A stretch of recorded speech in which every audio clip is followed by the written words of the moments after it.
787 departure frequency time will be 125.7. 25.7, thanks. But if it was live, then we would just do it, post it, go about our lives. I can't do that. Not yet. Hey, everybody. Welcome back to SciFi and Friends, episode number 51. Let's see. I don't have much announcements to go through. Oh, except I'm drinking this wonderful Rendezvous coffee, and there's some news there. We may or may not be in a store later this month, maybe somewhere located in Pittsburgh. So we'll keep you updated on that. You can go up there and get our brew. It's a cool first step in that direction. Long time coming, but you know, it's good stuff. You'll have to go try it out at Root. Alrighty. Today, my guest is, a hometown hero. I've done some videos with him before. A lot of people know him. Professional fighter, inspirational speaker. What else are you? You do a lot of stuff. Oh man, a motivational speaker. Yeah, said that. Big time. Youth minister, father, husband, basketball coach, trainer, all the above. A man of many talents, the one and only TeeJay Newz Britton. What's going on, big man? Hey, nothing much. Thanks for coming on. I know you're a super busy guy, especially of late because you competed in Bellator, which is amazing, right? I mean, absolutely, man. It was a blessing, dream come true. I enjoyed it. So yeah. And it seemed like it came on pretty quickly. It did, but it didn't. Okay. We've been kind of trying to figure something out with Bellator for the last, I say a few years. Okay. Excuse me. And so, got a contract, liked it, of course. Agree with everything, even with the fighter. Yeah. Big fight. I'm not getting any younger. I'm getting older, so I want big fights, and it worked out. It panned out where we wanted it, and so we went with it. Yeah. On my end, it seemed like it happened quick. Yeah. Because you posted, you're like, hey, I got big news. And I'm like, oh, that's cool. And I think you did mention, like, it's going to be with Bellator, but you couldn't announce who you were fighting. Absolutely. And then it was like 2 weeks later, it's like, this is fight night. Yeah. It happened pretty quick on my end, or on our end. Yeah, I stayed away from social media as much because, we kind of knew who we were fighting. Okay. And then we went to the drawing board immediately. Yeah. We got the phone call. We okayed everything. They sent the contract over. The next morning, 7 o'clock, I was, at the YMCA in the swimming pool working out, training at 10 in the morning, and we went from there. Yeah. So do you have like an agent or like a manager that sets up fights and stuff like absolutely. that? JT Tilley. Okay. He lives in Branson, Missouri. Awesome man. He's truly, for me, he's been a man of his word. Everything he said he's going to do, he's done it. He's went above and beyond for me. He's always worried about me. He makes sure I'm healthy. He checks during the camps. He'll call. He don't just ask about TeeJay. He asks about your family. Hey, how's your kids going? Sure. How's your little one doing? How's volleyball going? How's your wife doing? She doing okay? One time my wife was sick and he'd text, hey, how's the family? Do you guys need anything? Orange juice? That's little cool. things like that. So it goes beyond fighting. So I like the family aspect of it. So I'm blessed to have him in my corner. That's cool. He sounds like a good guy. Yeah. Have you been with him the whole time, your whole career? No, I've been with him for the last, I want to say 2 years. Okay. Year or two. Yeah. And so, but yeah, man, like I said, everything he said he's going to do, he's done it. That's cool. So I got a lot of friends that are professional fighters and athletes, and, they go through different agents and managements all the time. But, this is who I'm with, and I'm happy. My family's happy. The contracts make me happy. Oh, I bet. So I can't complain. Yeah. It's probably nice to have a guy like that, just to take care of everything. You're not stressing. Like, I'm sure a fight. Yeah.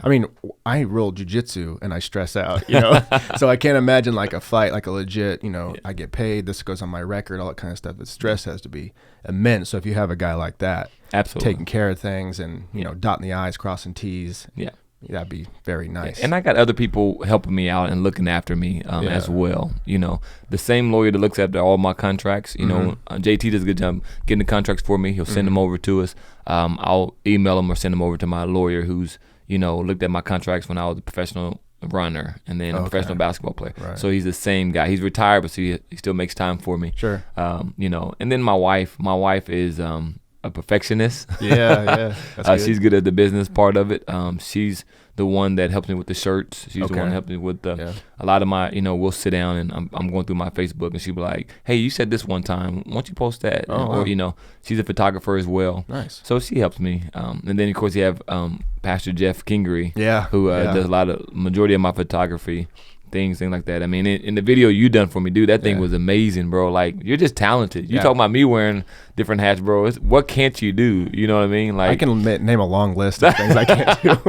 Well, you're good at everything that I've seen you do, even rolling. You know, so it's pretty cool. So I try to keep the right people around me. Right. Really. That's probably totally key. Yeah. Appreciate Absolutely. those. Yep. I was gonna get at, like, basically nowadays, to be an athlete, specifically a fighter, more than anything else, you got to have a brand, kind of like what your wife was doing, making sure that you stay within the bounds of what TeeJay Britton, Bad Newz Britton would do or say, or so. Yeah, and that's the same with any sort of media. I was talking to Kelsey last night. She's a graphic designer. Great skills. She works for a company in Pittsburgh, but it's like, that's going to top out at some point. Absolutely. What do we do after that? And there you go. Basically, it was, well, we need to get you a website with a portfolio, and we need to get you your Instagram like top notch, and get a YouTube channel going, because that's it. Unless you can think of something, I can't really think of anything to separate yourself. That's and so many people are skilled these days. I tell fighters all the time, my dad taught me, when I was playing professional basketball, he would always tell me, he said, what are you gonna fall back on? Because one day that ball's gonna stop bouncing. And so I think of it as, for MMA, one day I'm gonna stop punching people or getting punched. So you gotta set. And I have a family, so and then these bills got to be paid. Now luckily I'm smart enough, and a lot of fighters aren't. They'll let fighting pay their bills. I don't believe in that. Fighting is something I love to do, but I don't have to have it. That makes sense. Right. And so, but it's a bonus, and the contracts are a bonus, but at the same time, you're right. I am it is a brand, it's a business, I'm setting myself up for motivational speaking, going in and motivating businesses and schools and colleges and things like that. And I enjoy it, because I know, look, I'm 37 years old, man. I'm not going to be fighting for the next 5-7 years, although the money may be good now, but it's going to slow up. It's going to dry up. And that's everything in life. If you're not bettering yourself and looking in the long run, you can hurt yourself a lot. And so I try to teach fighters, like, hey, what are you doing besides fighting? Like, what do you bring to the table? And then how you can conduct yourself and carry yourself. People don't want to sponsor you if you're not a good name for them. You know what I'm saying? And so just being honest and loyal and straightforward, and but you're right, absolutely, it's a business. Fighting is a business. It's not about just getting in that cage. I know a lot of guys that's in the UFC or in Bellator right now and has no business being in there, but they know the business aspect of it. Right. I've heard a lot of people say that. Yeah. I get it. Some of the opportunities I've got because of the following that I have, or because of the, or how I conduct myself. I mean, Bellator was one of them. I came in and they're doing a roll call. And they called my name, and John McCarthy, and all the people. I mean, the first time I met him, and he goes, TeeJay Britton's here. That guy's the most professional guy I've ever met. And I'm like, I met you one time. Yeah. Or twice that time. And I was like, but he said the way you conduct yourself, the way you carry yourself, it's going to take you far. And it has, but people think it got to be tough and all that. No, man, we're going to fight in the cage. I don't need to run my mouth at you. I don't need to do all that. Look, they're going to lock us in this cage here in a little bit. Yeah. And it's going to be me and you, bro. And all that talking, I'm going to remember. And your coaches and all your fans talking, they can't help you. Right. It's me and you. So, remember, I always tell people, I've had people mouth me, and I tell them, remember everything you're saying. Right. Right. And I tell them straight in their face. Yeah. And especially in weigh-ins, remember everything you're saying. Right. Because I'm going to hold you to it. There's a certain like entertainment aspect. You have like Diaz and you have Conor McGregor and stuff. But honestly, Conor and Khabib, that was an interesting case study in trash talk where it went beyond. Dude, it went beyond, and it was almost, it almost kind of hurt the fan base. Yeah. On both ends. You're like, man. And then Conor had thrown a chair through a bus window and all that kind of stuff. So again, you don't know how people were raised, I can joke about some things, but some things I'll take more serious. It's because where I grew up at, where I was raised, Khabib's religion is totally different. Yeah. And so when you start talking about different things and like that and disrespecting his family, come on, man, like that, they're different. Right. Over there. Different mentality. Right. And like what you said, like you are setting up an example for people to follow you. I remember when I woke up one day and I got on Twitter and it showed the footage of Connor throwing the thing, the chair through the bus. How'd that make you feel when you saw it? Dude, it broke my heart. I was like, dude, I look up to you. You know, his Notorious documentary, if you haven't seen the Notorious documentary, it is one of the best documentaries I've ever seen. It will inspire you for whatever. Yeah. If you want to be a tadpole farmer, it will inspire you to do whatever it is. But yeah, that morning it was just like, oh, what the heck, dude? I thought you were so much better than this. You were like, he dressed nice, and he stayed with the girl, his wife, I guess now, and he has a family. Like, he just had everything. He came from nothing, and then that happened. I was like, oh man. I mean, it didn't destroy him. Thankfully, he kind of came back from that. Yeah. But yeah, it's very important to set yourself up like that. It's just easier too, you know. It is easier, you know. I mean, it is, you know. And look, I want to change lives. You know what I'm saying? I want someone to be able to look at me and say, man, look, I want to do it that way. I want to do it the right way. You know, I don't cut corners. I don't cheat. I don't, you know, I watch what I eat. I watch what I take. You know, I mean, I want to do it the right way to show people, yeah, you can be a top-rated athlete, right, in any sport and doing things the right way. Yeah. So I mean, today more than ever, we need the people need heroes. To absolutely, look up to, because they keep pulling the rug out from under this. You know, yeah. Oh, I took steroids and I lied about it, or oh, I had all these affairs, and it's like, man, we all looked up to you. I know you're a human and you have these faults or whatever, but that's a big one, or these are big faults that that you kept piling up on a lie and a lie and a lie, and it's like, dang, you know. Yeah, when I was playing pro basketball, I was in South America, and so they would have me on TV and on billboards, and my agent would always tell me, he would say, the cameras are always on you. People are always videotaping you and all. He's like, so you got to be careful what you say, what you do, how you say things, how you joke around in public, you know. And so what people don't realize, it gets lonely, man. Like, I bet. You got to kind of, your circle's limited, you know. And so, man, you can't go out and live a normal life like most people, you know what I'm saying? And that was just in South America, you know. But even here, like, I tell, me and my son had a conversation this morning at breakfast, and we get up every morning at 7:10 and we write our goals out. Cool. You know, me and the kids and my wife, and we're talking. And he said, Dad, we just talking about, actually, what's funny, we're talking about the Conor McGregor. He's talking about, he said, I like Conor's attitude better when he just fought Cowboy instead of when he fought Khabib. Oh yeah. You know, everybody did. You know, and I was telling him about, how he conduct himself. And I've met Conor 2 or 3 times. He's actually a good dude. Right. Diaz, actually, those are good dudes, man. Right. But some things sell for certain people. Right. It works for certain people. Look, it is what it is. It's setting them up for their future. Right. So you can't get mad at it. You got to understand the business. I think some fighters take it personal. When people talk to me, I just don't take it personal. I understand, look, either you're insecure or you're building yourself up, or it's a business to you, and that's how you selling your tickets or whatnot, So you have to look at it as a business. Right. You're saying when people trash talk you? Absolutely. Oh, you're saying, okay, so you're saying I look beyond that. You're not really trashing TeeJay. No. More of like you're just building hype. Absolutely. Most of the time, I would assume. Absolutely. Right. And that's how I feel about those. I've never met any fighters besides you, but I feel like they're probably all genuine people. They didn't get there by being, douchebags or whatever. Yeah, absolutely. But then, I understand, like, there is the entertainment aspect. But then when you have a issue or a thing with a chair going through a bus window, that's like, oh man, that's not for entertainment. That's whether it was, cocaine or whatever it was, I guess I don't know the story on it.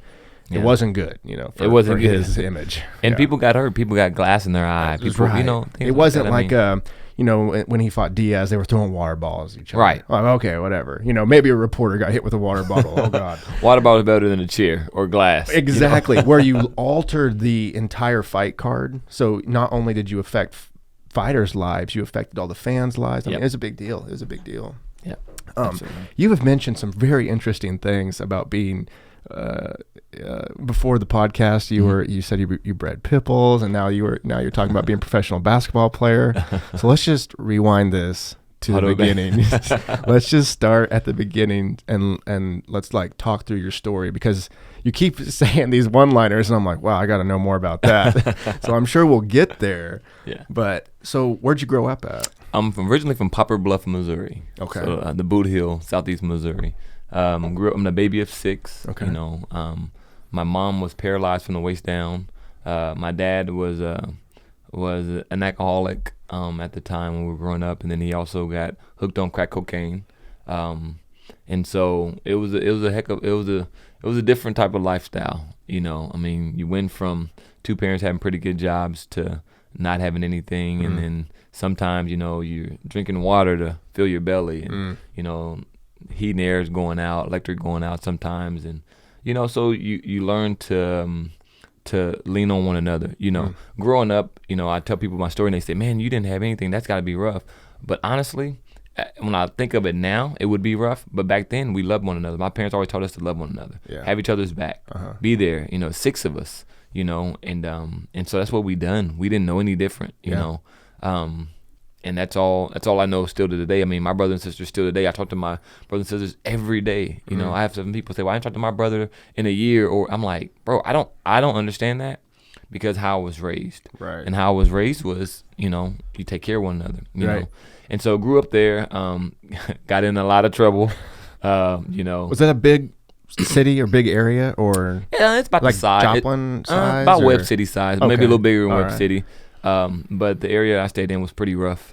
Pretty rough. A lot of drugs, you know, a lot of alcohol. Yeah. You know, there's a lot of, you know, shooting. Still today, I mean, I just went down there over the weekend, and it was in the last 2 weeks. It was, you know, I think 10 shootings that were reported. Wow. You know, and it's crazy that you don't hear about it. Right. You know, one was at a barbecue. 2 people got shot, and it's like, man, this was Wednesday, and I'm in Joplin, Missouri, 4 hours away, and I didn't know about that unless I had family call, you know, and one of my cousins got shot in the stomach. I mean, just different things like that. I mean, I've seen people get shot. I've seen people get stabbed. You know, and I've done my fair share of rough things too. So I'm not gonna act like I was an angel. I was a headache. Right. I was a hellraiser growing up. You really? Come on. Oh man, I'm telling you. But I had parents that loved me. You know, my dad gave his heart to Christ. My mom was paralyzed from the waist down. Doctor said she'll never walk again. She was a minister at church. My mom never complained. Never complained. I've never heard my mom complain. So imagine walking, being active, being an athlete, and then just, you know, all that taken away. But she never complained. I was watching my mom pray for people and just give her last. And we didn't have much. Yeah. And she would still give her last. And she would always tell us, help people. Help people. You know, even when we didn't have it, my mom would help people. She would go and cook and clean people's house and things like that. And it's like, what are you doing, Mom? You know what I'm saying? Like, we got to take care of ourselves. Yeah, yeah. And she just kind of erased that selfishness in all of our minds. Like, no, you help. You be a blessing. You help people. And so it's kind of how I grew up. I was rough. You know, I robbed people. I've broken people's homes. I've done a lot of crazy things.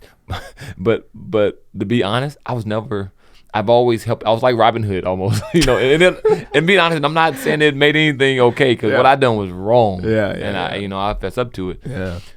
But I would like take things from people, and then I hear people need something, I would go give it to them. You know, it was just one of those people. Some moral quarry there, you know. Yeah. Right. And so then, moved to St. Louis, East St. Louis with my grandma. Real quick about your mom, was there an accident that happened? You said she was an athlete. She had an accident at work. Okay. At work, and then that's a whole nother story. Oh no. And and so then she had an aneurysm burst in her brain. Oh no. My mom ain't supposed to be here. Like, doesn't sound like it. Yeah, it was insane. And then on top of that, having a husband who, you know, my dad worked crazy hours. Yeah. Crazy hours. What was he doing? He started off as a welder. Okay. And then he ended up moving himself up. My dad was very smart. Like, I guess he went back to college and tested, and so high, like up with the professors. So he was in college in the second year. He was teaching.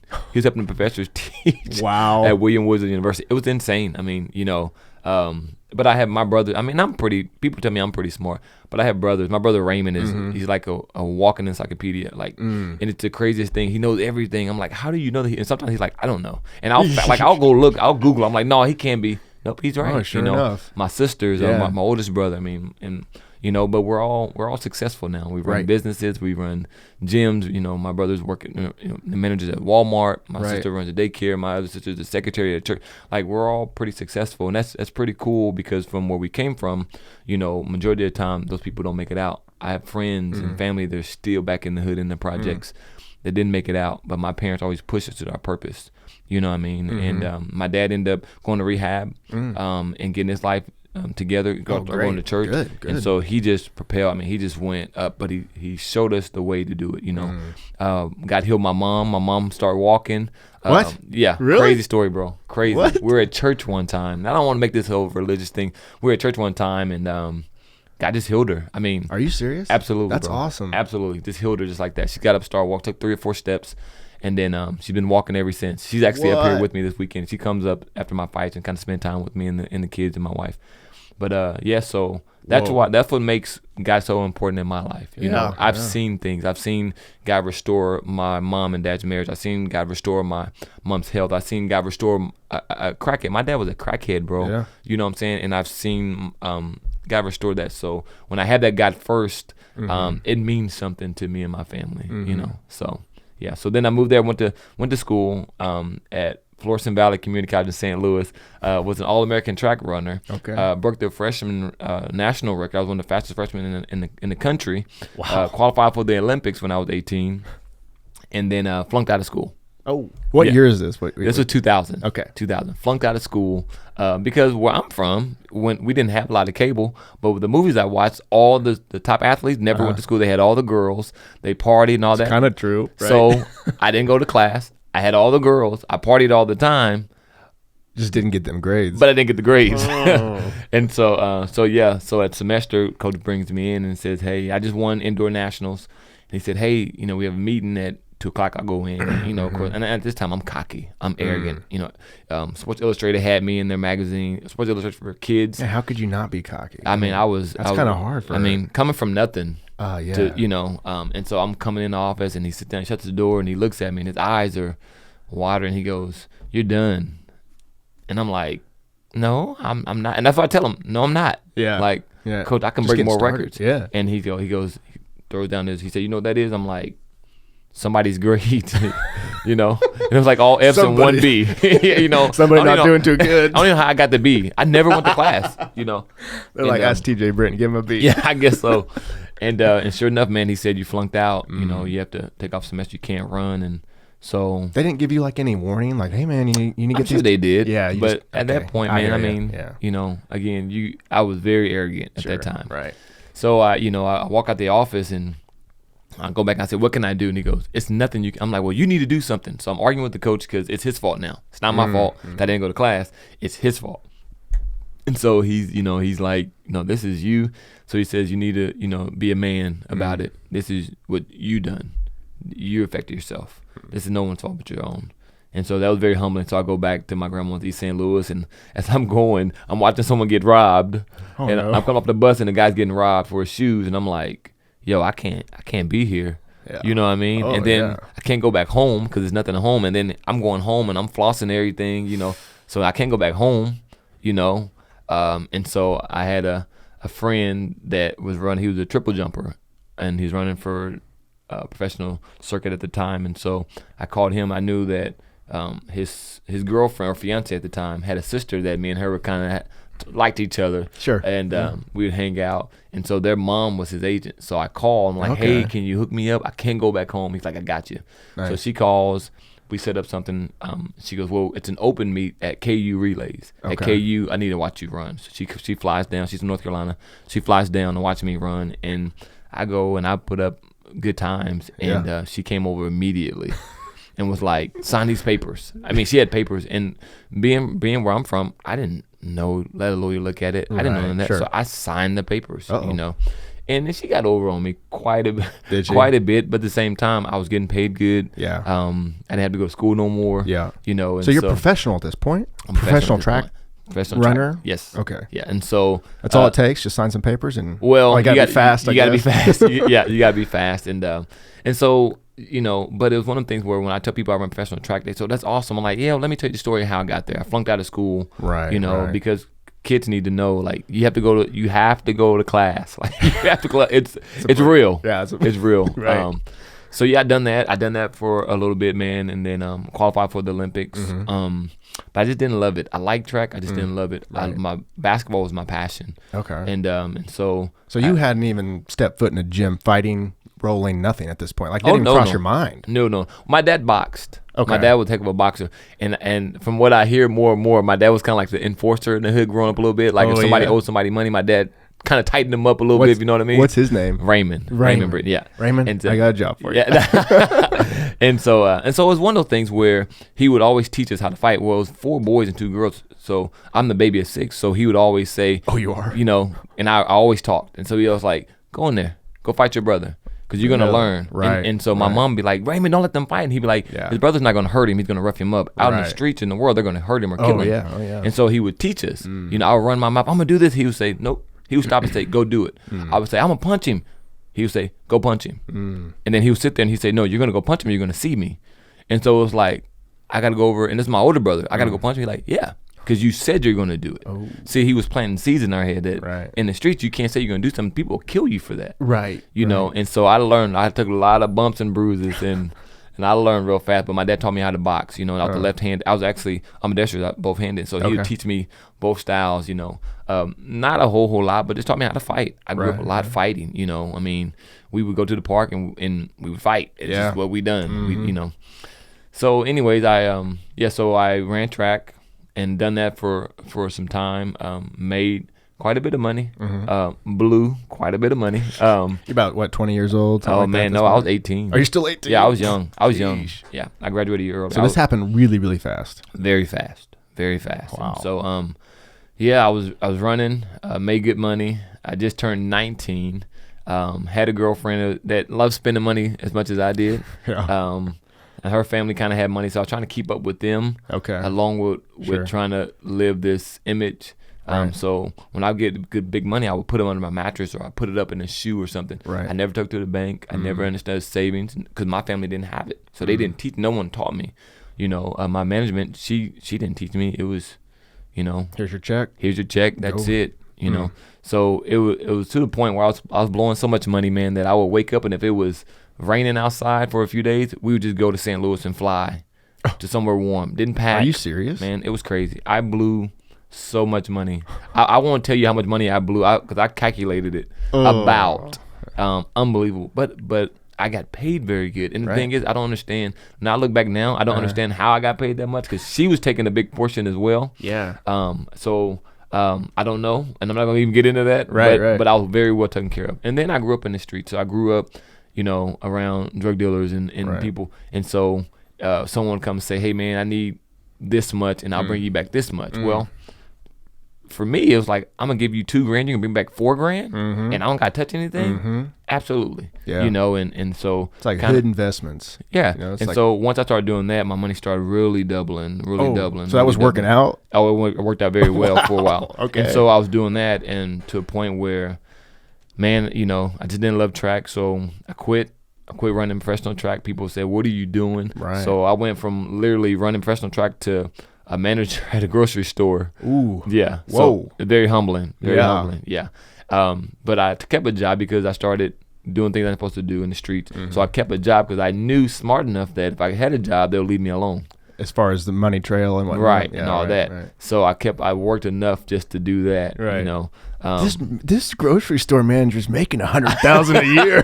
He's a bag boy. I had 2 cars that had rims on them, and people were like, "You work at the grocery store." Yeah. You know what I'm saying? But they also knew I ran professional track. You know what I'm saying? So they didn't know that I was blowing as much money. So I think people left me alone because they knew, okay, he done very well. He doing very well for himself. Yeah. Somewhat makes sense. Yep. So real quick on the track, did you just not feel like you had a future, or you just didn't care to pursue that? Like, because obviously you were making good money, the Olympics were around. Like, you probably could have continued that, but it just wasn't right for, like, wasn't the passion that you just didn't quite feel it? I just didn't have the passion. You know, I had a Norris Stevenson was the Olympic coach. I think in the 80s, he was my track coach, and his exact words was, you could be one of the fastest 400 runners I've ever seen. Because in high school I ran the mile and 2 mile. My senior year, me running my mouth with the coach, one of our 800 runners got mono, and we were looking to win districts. Right. And so they said, one of you milers got to run the 800. We just need someone to get 4th place. Right. So we flipped a coin, and I lost. And so I had to run the 800. So in the district. So I ran the first meet, just to, it was conference. I'm sorry, not district, it was conference. And we're looking to win conference 3 years in a row. So I flip the coin, I lose. I run the 800. I get done. I win the conference. And when I get done, like no one's clapping. Everyone's like looking at me like, why haven't you been doing this the whole time? and they're looking at the clock, and I'm like, you know what? And they're like, dude, you almost broke a record that's been up there for 26 years. And I'm like, what? And I was like a second off. Oh, wow. You know? And I didn't know how to run it. I just ran. Right. You know, and so then I ended up going to college for track. And then when that coach got me, I said, well, I want to run the 1500. And so I would practice. And then he said, well, once you run the 800 one time, run the 800, and I ran like 150. And he was like, I can get you down to 45. I'm like, 145? Wow. And I got down to 145.98. And then, so that was insane. And then, so he did put me down to the 400 meter. And I'm like, I don't want to run the 400. I hate it. You want to run longer? I want to run longer, you know, because I was running a 9:14, 9:17 2 mile. Oh you know, I was running a 4:17 1 mile. So I'm thinking, I don't want to run this sprint. Yeah. And so I get there, and he gets my time from a 49 down to a 45 in the 45.03 in the 400. And so he was like, dude, you should be running the Olympics. Demon, dude. And I just didn't love it. My sister, Newz Britton, she broke the national record in track. And so I was always behind her. Oh. So I got good at track because the only reason why I ran track, because my dad never let my sisters go anywhere. Family had to go together. So after school, she had track. And my dad was like, well, you stay and you walk home with her. Right. Because she's not walking home by herself. It's in our neighborhood. So the track coach was like, why don't you run? You're here anyways. Right. I'm like, well, cool, I'll run. Yeah. And that's kind of how I got into track. Crazy. So, yeah. So insane, man. So I just didn't have the passion. Right. You know, right. The money was good, but you know, I've learned, and even as I get older, and I tell young people all the time, it's not about the money, man. Yeah. If you're not happy, Yeah. my grandpa taught me. He said, if you're happy with what you do, you'll never work a day in your life, and that's the honest to God truth, man. Like right now, even what I do at Victory, like it's not work. I love it so much. Like I get to go to work. Yeah. People are like, oh, I gotta go to work in the morning. I'm like, cool. I love going to work. Right. I love what I do. You know, I'm passionate about it. That's So, great. yeah. Was that a hard choice for you at the time? Like making all this money and you're really good at it. Well, to be honest with you, not as much because, you know, we had money on the side coming in, and, you know, I didn't have to go run. I didn't have to go, you know, fly anywhere and all that. So in a way it was like, no. And plus at the time, man, my mind was just, I wanted to be home. I love my family. Right, you know, I miss my family, you know. And so, I just I didn't want to do it anymore. And I just made my mind up, like, I'm not doing it. Wow. You know. Wow. Yeah. So then we arrive at the grocery store. So I'm at the grocery store, you know, we're doing that, and we're going through that a little bit. And then a basketball coach comes in that I played against in high school, and he goes, what are you doing here? He said, I thought you were running track. And I was like, it wasn't for me. And he goes, well, once you go to school play basketball, I think, you know, because you guys understand, my freshman year in high school, I was 4'11". Oh my God. I weighed 82 pounds. So I was short. When I graduated high school, I was 5'10". I'm 6'4.5" now. Wow. So I just continued to grow. I grew, I graduated a year early. So I just kept continuing to grow and grow and grow. Yeah. You know. That's wild, dude. Yeah, it's crazy. You know what I'm saying? So he was like, you need to play basketball. He's like, I'm doing this basketball camp. You need to come. I'm like, so I started making excuses. I'm like, I don't have no basketball shoes. He's like, you get shoes, you know, I'll get you shoes. Just get there. And I'm like, okay. And it was in Cape Girardeau, Missouri at Southeast Missouri State. I mean, at SEMO, Southeast Missouri. So that was on a Saturday. This was on a Tuesday. So I was off on the weekends. So we're going down through the week. And man, what he said just kept jumping out at me. And my parents are big on education. My dad went back to school, got education. My brothers and sisters are in school, and I'm like the one that's out getting in trouble, doing all this stuff. And I'm like, yo, I got to do something different. And then sure enough, man, one of my good friends got murdered. And I was in St. Louis, and his name is Lenny. I was in St. Louis, and his girlfriend and my girlfriend at the time had the same birthdays. And so I was at East St. Louis, and I went and picked up my girlfriend at the time, and I was on my way over. Anybody knows me, I was always running late for everything. Like, if he said 11 o'clock, like we put them to say 9:30, it's 9:50. You know what I mean? And he goes, man, be at my house at 11. We're going to go to the zoo. We're going to hang out. Well, Lenny was a drug dealer. But he gave his heart to Christ, so he had stopped selling drugs. He stopped. So around him, I mean, he was one of the ones that kind of actually got me deeper in the streets. And then he was like, his life changed. So I'm like, man, this is the second person that I've loved, I came close to, their life has changed. My dad was number one, and then I'm watching Lenny, and he's like 2 years older than me. You know what I'm saying? And he comes from a family of, I don't want to say too much, but well known, very well known. His uncle was America's Most Wanted. You know what I'm saying? Well known. So you just didn't. I mean, you didn't mess with the family. Yeah. And so when he said, "Man, I'm getting out these streets. I'm trying to go to church," he had a little one. He had the fiance. But at the same time, I'm like, bro, you own 3 cars, you own 2 houses, and you're 23. Like, let me get to that status, then I'll stop. Right, you know what I mean? Right. And so, but he was like, man, this, the street life, it gets old, man. It never tops out. You need to chill out, man. Yeah. Woo, woo. So I was like, all right, man, whatever. So then I started doing some stuff he would do. I just kind of make a run, get on the highway, go pick something up, drop something off, come back, and then they would give me a night. So I'm like, oh, this is even better than running track. It's easy, Right. And so the guy, so I kept thinking about that, and then Lenny got murdered. I was on my way to go pick him up. We're gonna ride together, and it was crazy, man. I come down Kings Highway in St. Louis, and it was very busy. And Lenny lived off a street past Enright, which Enright is another rough place you don't really go unless you know the people. And getting off the Highway 40, and we had 2 police officer pass us, then we had ambulance pass us, and then we had a highway patrol. Well, in the city, if you see a highway patrol deputy in the city, something's going on. Right. So we're going, and we let them pass, and they're flying.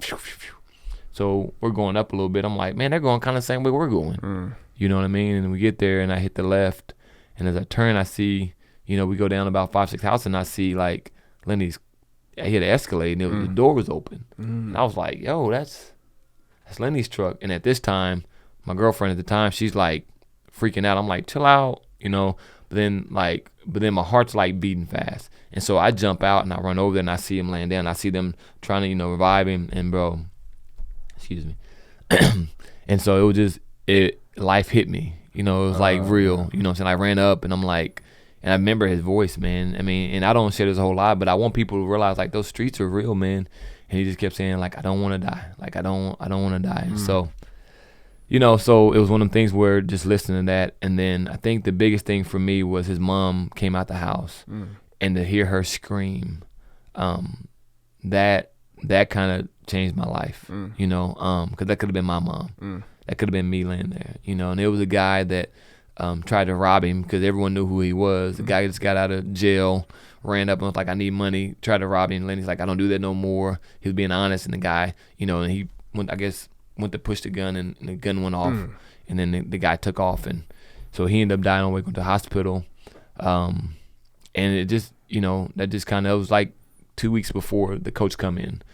So I was always thinking about that a lot, but at the same time, I kept, I like to say that it changed my life like that, but it didn't, you know what I mean? Kept doing that for a little bit longer, and then the coach came in and said, you need to be doing something with your life, man. Like, I think he kind of knew, because he grew up rough and real recognized real. And I think he kind of knew what I was doing, and I think he kind of figured it out. And so that was like on a Tuesday. So Saturday morning, I'm off. My sister Tanisha calls me. Here's my nephew. She goes, hey, I'm going to Cape Girardeau. My car won't start. Can I take your car? And I'm like, well, sure. I had 2 cars at the time. I'm like, sure, come by and get it. She's like, well, I have a flat as well. Can you come get me? She's like, well, why don't you just take me? You're off. I'm like, all right, cool. So I'm taking her to Cape Girardeau. My cell phone goes off, and it's like the coach. And it's like, I had forgot about it, bro. Oh, really? So he goes like, hey, you coming up? I'm like, guess so. Yeah. You know what I mean? So I go to the mall, and we get shorts and shoes. We go to this camp, and my sister talks me into it, and I get there, and it's like 200 people there. Oh, wow. And all these college coaches. I'm like, yo, he didn't say it was like this. Right. And went there and haven't played basketball a whole lot. I mean, I played in the hood where we were at. Sure. And played probably the best games I ever played. I got MVP of the tournament. What? Of the camp. Yeah, crazy. Won the dunk contest. I had the 40-inch vertical, so I could always jump. And it was one of the things where I had a college coach come to me, Corey Tate. He played at Mizzou. He worked out with the Charlotte Hornets. He knew my brother, and he was like, are you Lil Webb? And I'm like, actually, I am. He's like, I'm Corey. I'm like, I know who you are. Oh, yeah. He's like, I'm coaching at Menor area. I want you to come play for me. And I'm like, play for Corey Tate? Absolutely. Yeah, right. You know what I'm saying? And so that's how I went back to college to play basketball. So I literally stopped all that, and was like, man, I can't do this no more. I'm just going to try to change my life. Yeah. And it wasn't easy, bro. It wasn't easy, but like I done it. And that kind of started setting me up better. So I went to Menor area, then came to Missouri Southern, played basketball, ran track, and then went and played pro basketball overseas, and then got into boxing. The funny part is I got into boxing because my stock was going up in basketball. I started playing pretty good. I averaged like 26 over in South America. So they were like, yo, my agent at the time, basketball was like, bro, like, I worked out with the Houston Rockets. I had the Memphis Grizzlies. I had the Toronto Raptors, Chicago Bulls saying, come work out with us. My agent was like, yo, let's go back overseas. Really? Let's make some money. Let's have one more good season, and then let's see. I got drafted in the NBDL over in Sioux Falls. He's like, no, let's go overseas, and we'll come back up. Your stock's going up. I'm like, cool. He's like, don't get hurt. So I was like, I got to find something to do to stay in shape. So my dad was like, the best shape you can get in is boxing shape. Oh, no doubt. So that's when I started boxing. Really? And then it's kind of got this taste, and then I always wanted to do MMA. Yeah. And so they kind of, I kind of wanted to do it on my bucket list. I done it, and now here I am.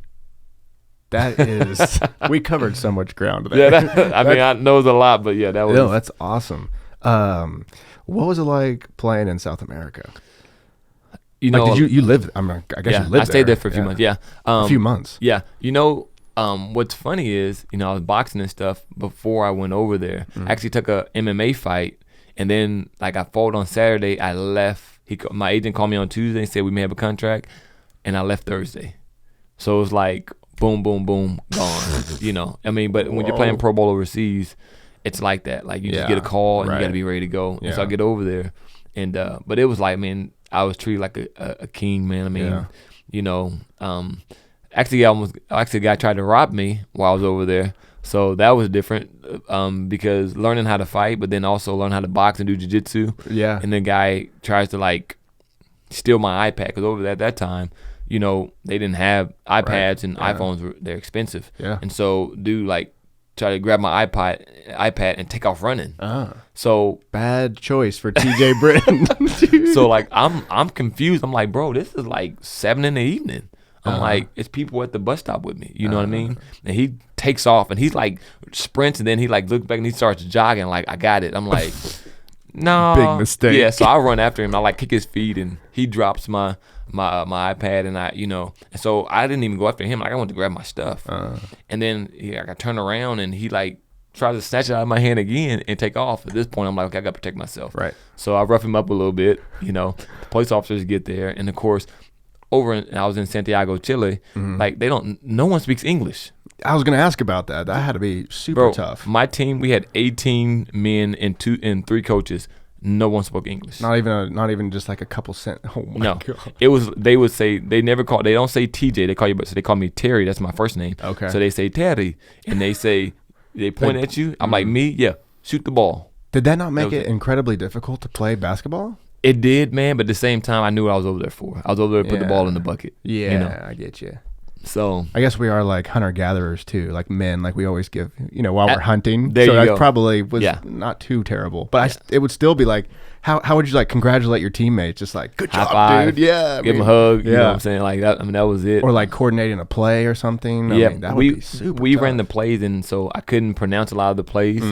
So they gave me signs. So things like that. You learn, of course, how to make things happen. Sure. Yeah. Right. Yeah. So. Were there other Americans like on other teams? I had 2 different Americans at one time, because over there, if you're not putting in the numbers, they send you home. It's business. Quick. Yeah. It's a job. And so we had one guy from Georgia, and big guy, and man, he just didn't put the numbers that he's supposed to.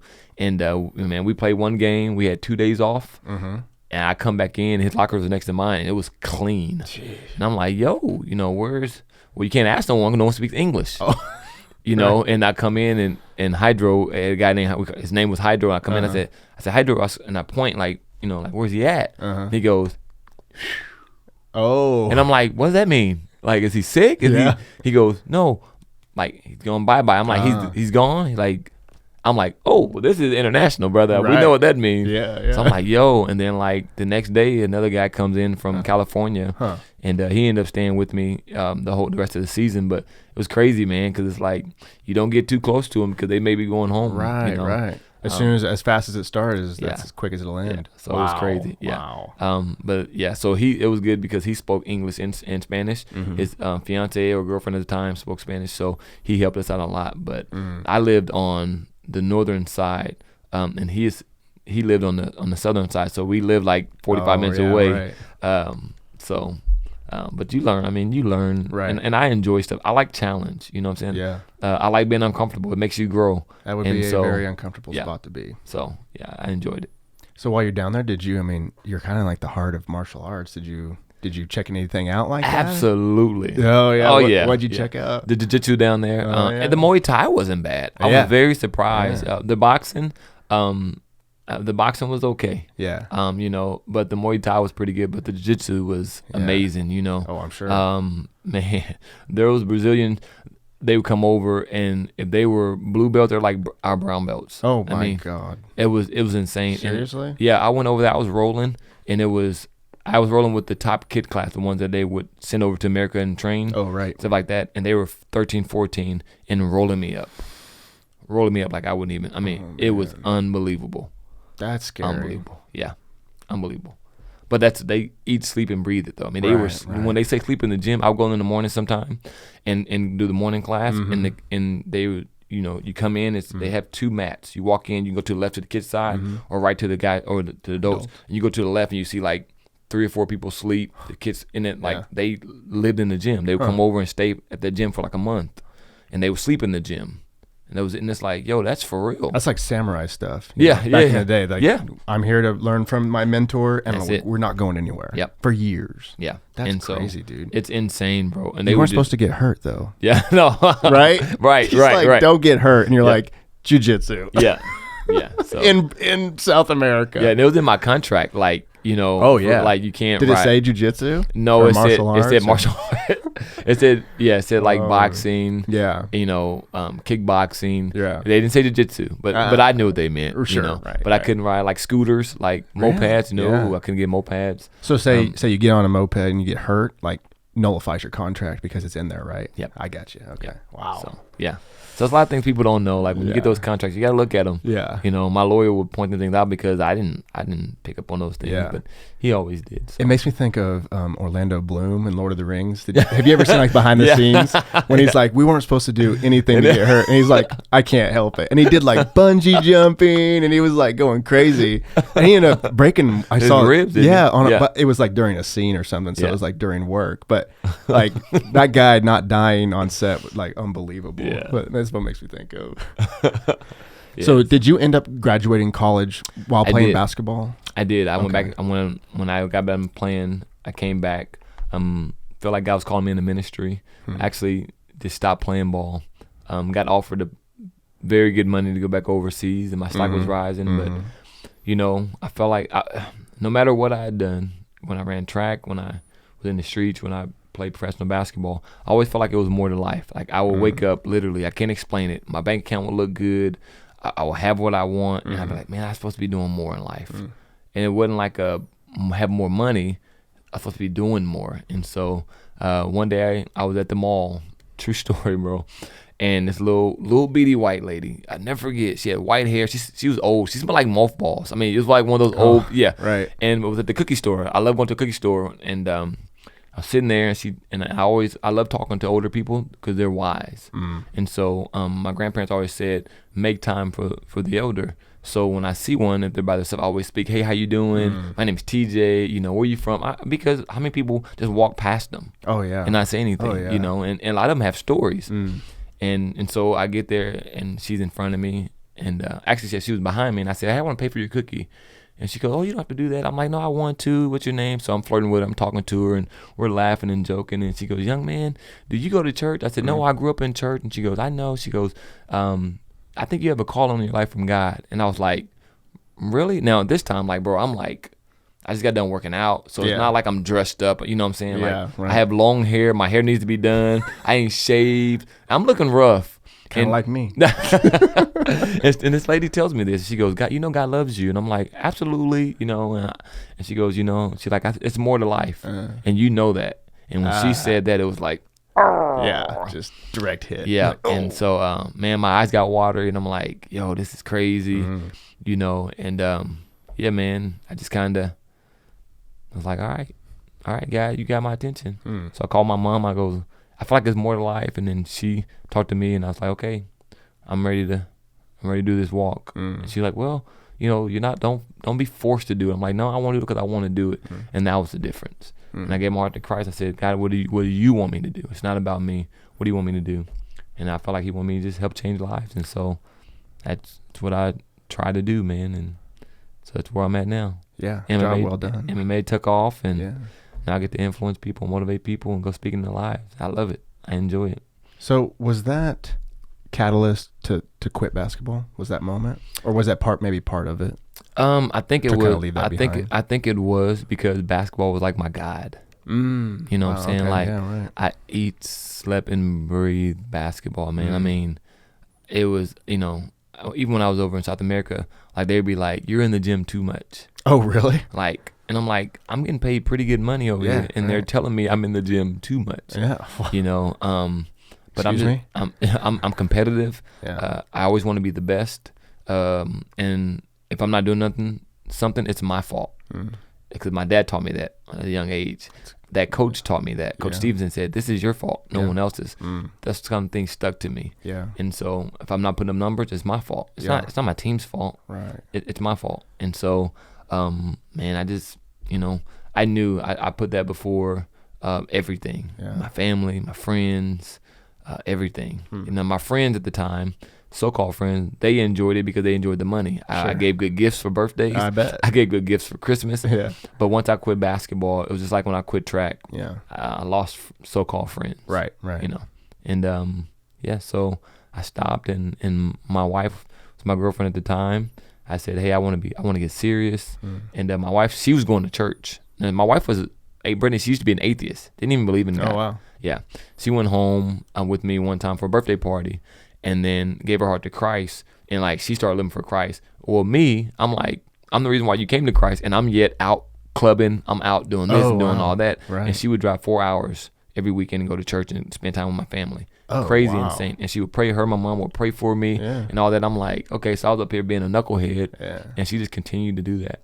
And then, so I said, okay, let's do this. Let's do things the right way. Let's do it. And she's a big part of why and how I changed my life, and that's kind of, I had to change a lot of my friends up, things that I done, things that I was doing. I had to change it up, man.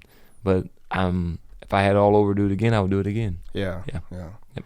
I think it's cool to, kind of look back on your journey, and it's like God was able to have some goals or have some dreams of yours like accomplished. Yeah. And he's like, okay, enough of that. And then you come over here and it's like, okay, enough of that. And so when he kind of got you where, he wanted you, it's like, you've already been there, like, come on with me. Because a lot of people, I'd say most people have to just have faith if they're going to walk that path. Absolutely. They're like, well, like me, like, I want to be, I want to be a showrunner. I'm a movie director. And God's like, well, you think that, but I'm not going to let that happen. I'm not going to let that dream like manifest. You just have to trust me and walk this way. Or a lot of people do that. Absolutely. And a lot of people like, I preached a sermon about 2 weeks ago about sometimes we don't know what we're asking for.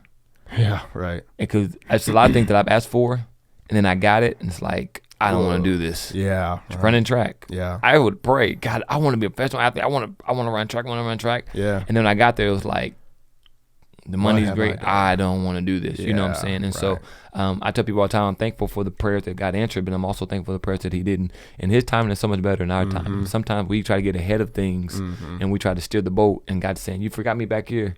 Hey, I got you, you know? And then you said it. A lot of you just got to have faith. I had no clue fighting would take me to where I'm at. No clue, bro. Yeah. No clue at all. I've been all over the world, man. I have opportunity to meet certain people, millionaires, and sit with kings, and I mean, it's insane, bro. Fighting. Yeah, right. You know what I mean? Yeah. But the Bible talks about he'll give you desires of your heart. And so people get that, like, well, I want to do this. And I'm like, if you truly think about it, if God's in your heart, he's your heart. So God, I want to do what you want me to do. And so when you do, when you think of it like that, then it's like, okay, God, it's not about me anymore. I want to change your life. I want to change these other people's lives. So what do you want me to do? How can I be the biggest influence? Right. And that's it. And who knows what their desires of their heart are, you know? It's just like, you think you know. You're like, You think you I mean, and that's okay, I think, because it's kind of like, I have this mandala on the wall. Have you ever heard about the mandala of the self? It's kind of like I don't know if it's like a Buddhist philosophy or whatever, but it's basically like people will draw a mandala and you just write out things that are kind of like your interests or your skills or your talents, and you kind of write that in a circle, and they just keep getting more and more dialed in, and like your true self is located in the middle. So you might put like for you, like athlete, runner, good speaker, motivational. It kind of all boils down to the TeeJay, right? So, and then like maybe Jordan Peterson will talk about taking aim. And so you are aiming at it's kind of like a target, you're aiming at the middle as best you can. You're trying to hit that center, which is ironic because the word sin is actually an archery term, meaning to miss the mark. Yep. So if you think about that being your center, and the center of that being the life that you should be living, and you're missing the mark, then you're living a life of sin. But it makes me think of that. So and I appreciate when people at least attempt to hit the mark. Absolutely, man. If they're not attempting, then it's like, all right, that's like the worst sin that you could possibly commit. But if you're trying to hit the mark, if you're looking at the target or whatever, that's better than not. Yeah. A lot of people are afraid, man. Yeah, look, no doubt. I was telling my wife the other day, I said, Lord forbid, because I don't want to die anytime soon, but if I die today or tomorrow, man, everything that I've wanted to try to do, I've tried. At least I tried. I've tried, because so many people, they say, how many friends well, I coulda, shoulda, woulda, if I, it's like, no, not me. Yeah. If that's in my heart to do it, I'm gonna try to do it. And so I teach my kids that, hey, you want to try? I have a little one, she wants to play volleyball. I don't know nothing too much about volleyball, but you know what? I'm gonna learn it because she wants to play it. Yeah. With that, I'm gonna try it. I may not want to. It's okay. I'm gonna study the game and learn it because you matter that much to me. Right. And you can try it. She's I have my oldest daughter is a varsity cheerleader. I didn't know nothing about cheer. I'm an athlete. I'm not saying they're not athletes, but I just never really respected cheerleaders. Now that I know more about cheerleading, I respect it so much. And guess what? I'm like the biggest cheer dad at all the basketball games. People are like, aren't you the MMA guy? I'm like, yeah, but I'm also a cheer dad. Yeah, and you guys should cheer right now. Right now. Well, you're all going to sleep. Okay. Yay. I would cheer, dude. Have you seen the cheer docuseries on Netflix? Oh, dude, your daughter would, and you would love it. It's made by the company that I used to work for in California that did Chef's Table. Yeah. It's just called Cheer, and it's about a community college in Texas that they're like the Harvard of cheer. What? No, I'm serious, dude. Cheerleading, they are unbelievable. Great story. The coach is this lady that grew up in that town, and she had like a business degree, and now she took over the cheer program. Like they win, I guess it's state or nationals or whatever. Yeah. Wow. Every year, like they are a force, dude. Great docuseries. Like you guys will love it. It's on Netflix. I'm gonna check it out. Yeah, it's great, dude. But like what you mentioned earlier, your dad like installing that belief, or the I guess it'd be like philosophy of if things aren't going right, it's your fault. Which that's having a resurgence nowadays with Jordan Peterson and Jocko and Joe Rogan and that whole crew. If you listen to any of those inspirational videos on YouTube, they all well, Jocko's book is the Discipline book. Why can I not think of that book's name? But it's all about taking extreme ownership. That's what the book is called. And the whole thing is just like, take ownership of your life. If your business isn't going well, it's not Trump's fault or Obama or whoever. It's something probably with you. Maybe you're not marketing correctly. Maybe you're not, talking to the right people. Maybe it's not the right business. You know? Yeah.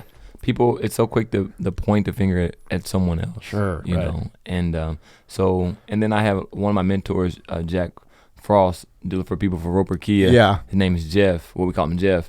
His name is Jack. We call him Jeff. But he's one that really taught me a lot. Like, check yourself. Where I'm from, people say check yourself. It's like a disrespect. What do you mean check yourself? Check you. I'm gonna check you.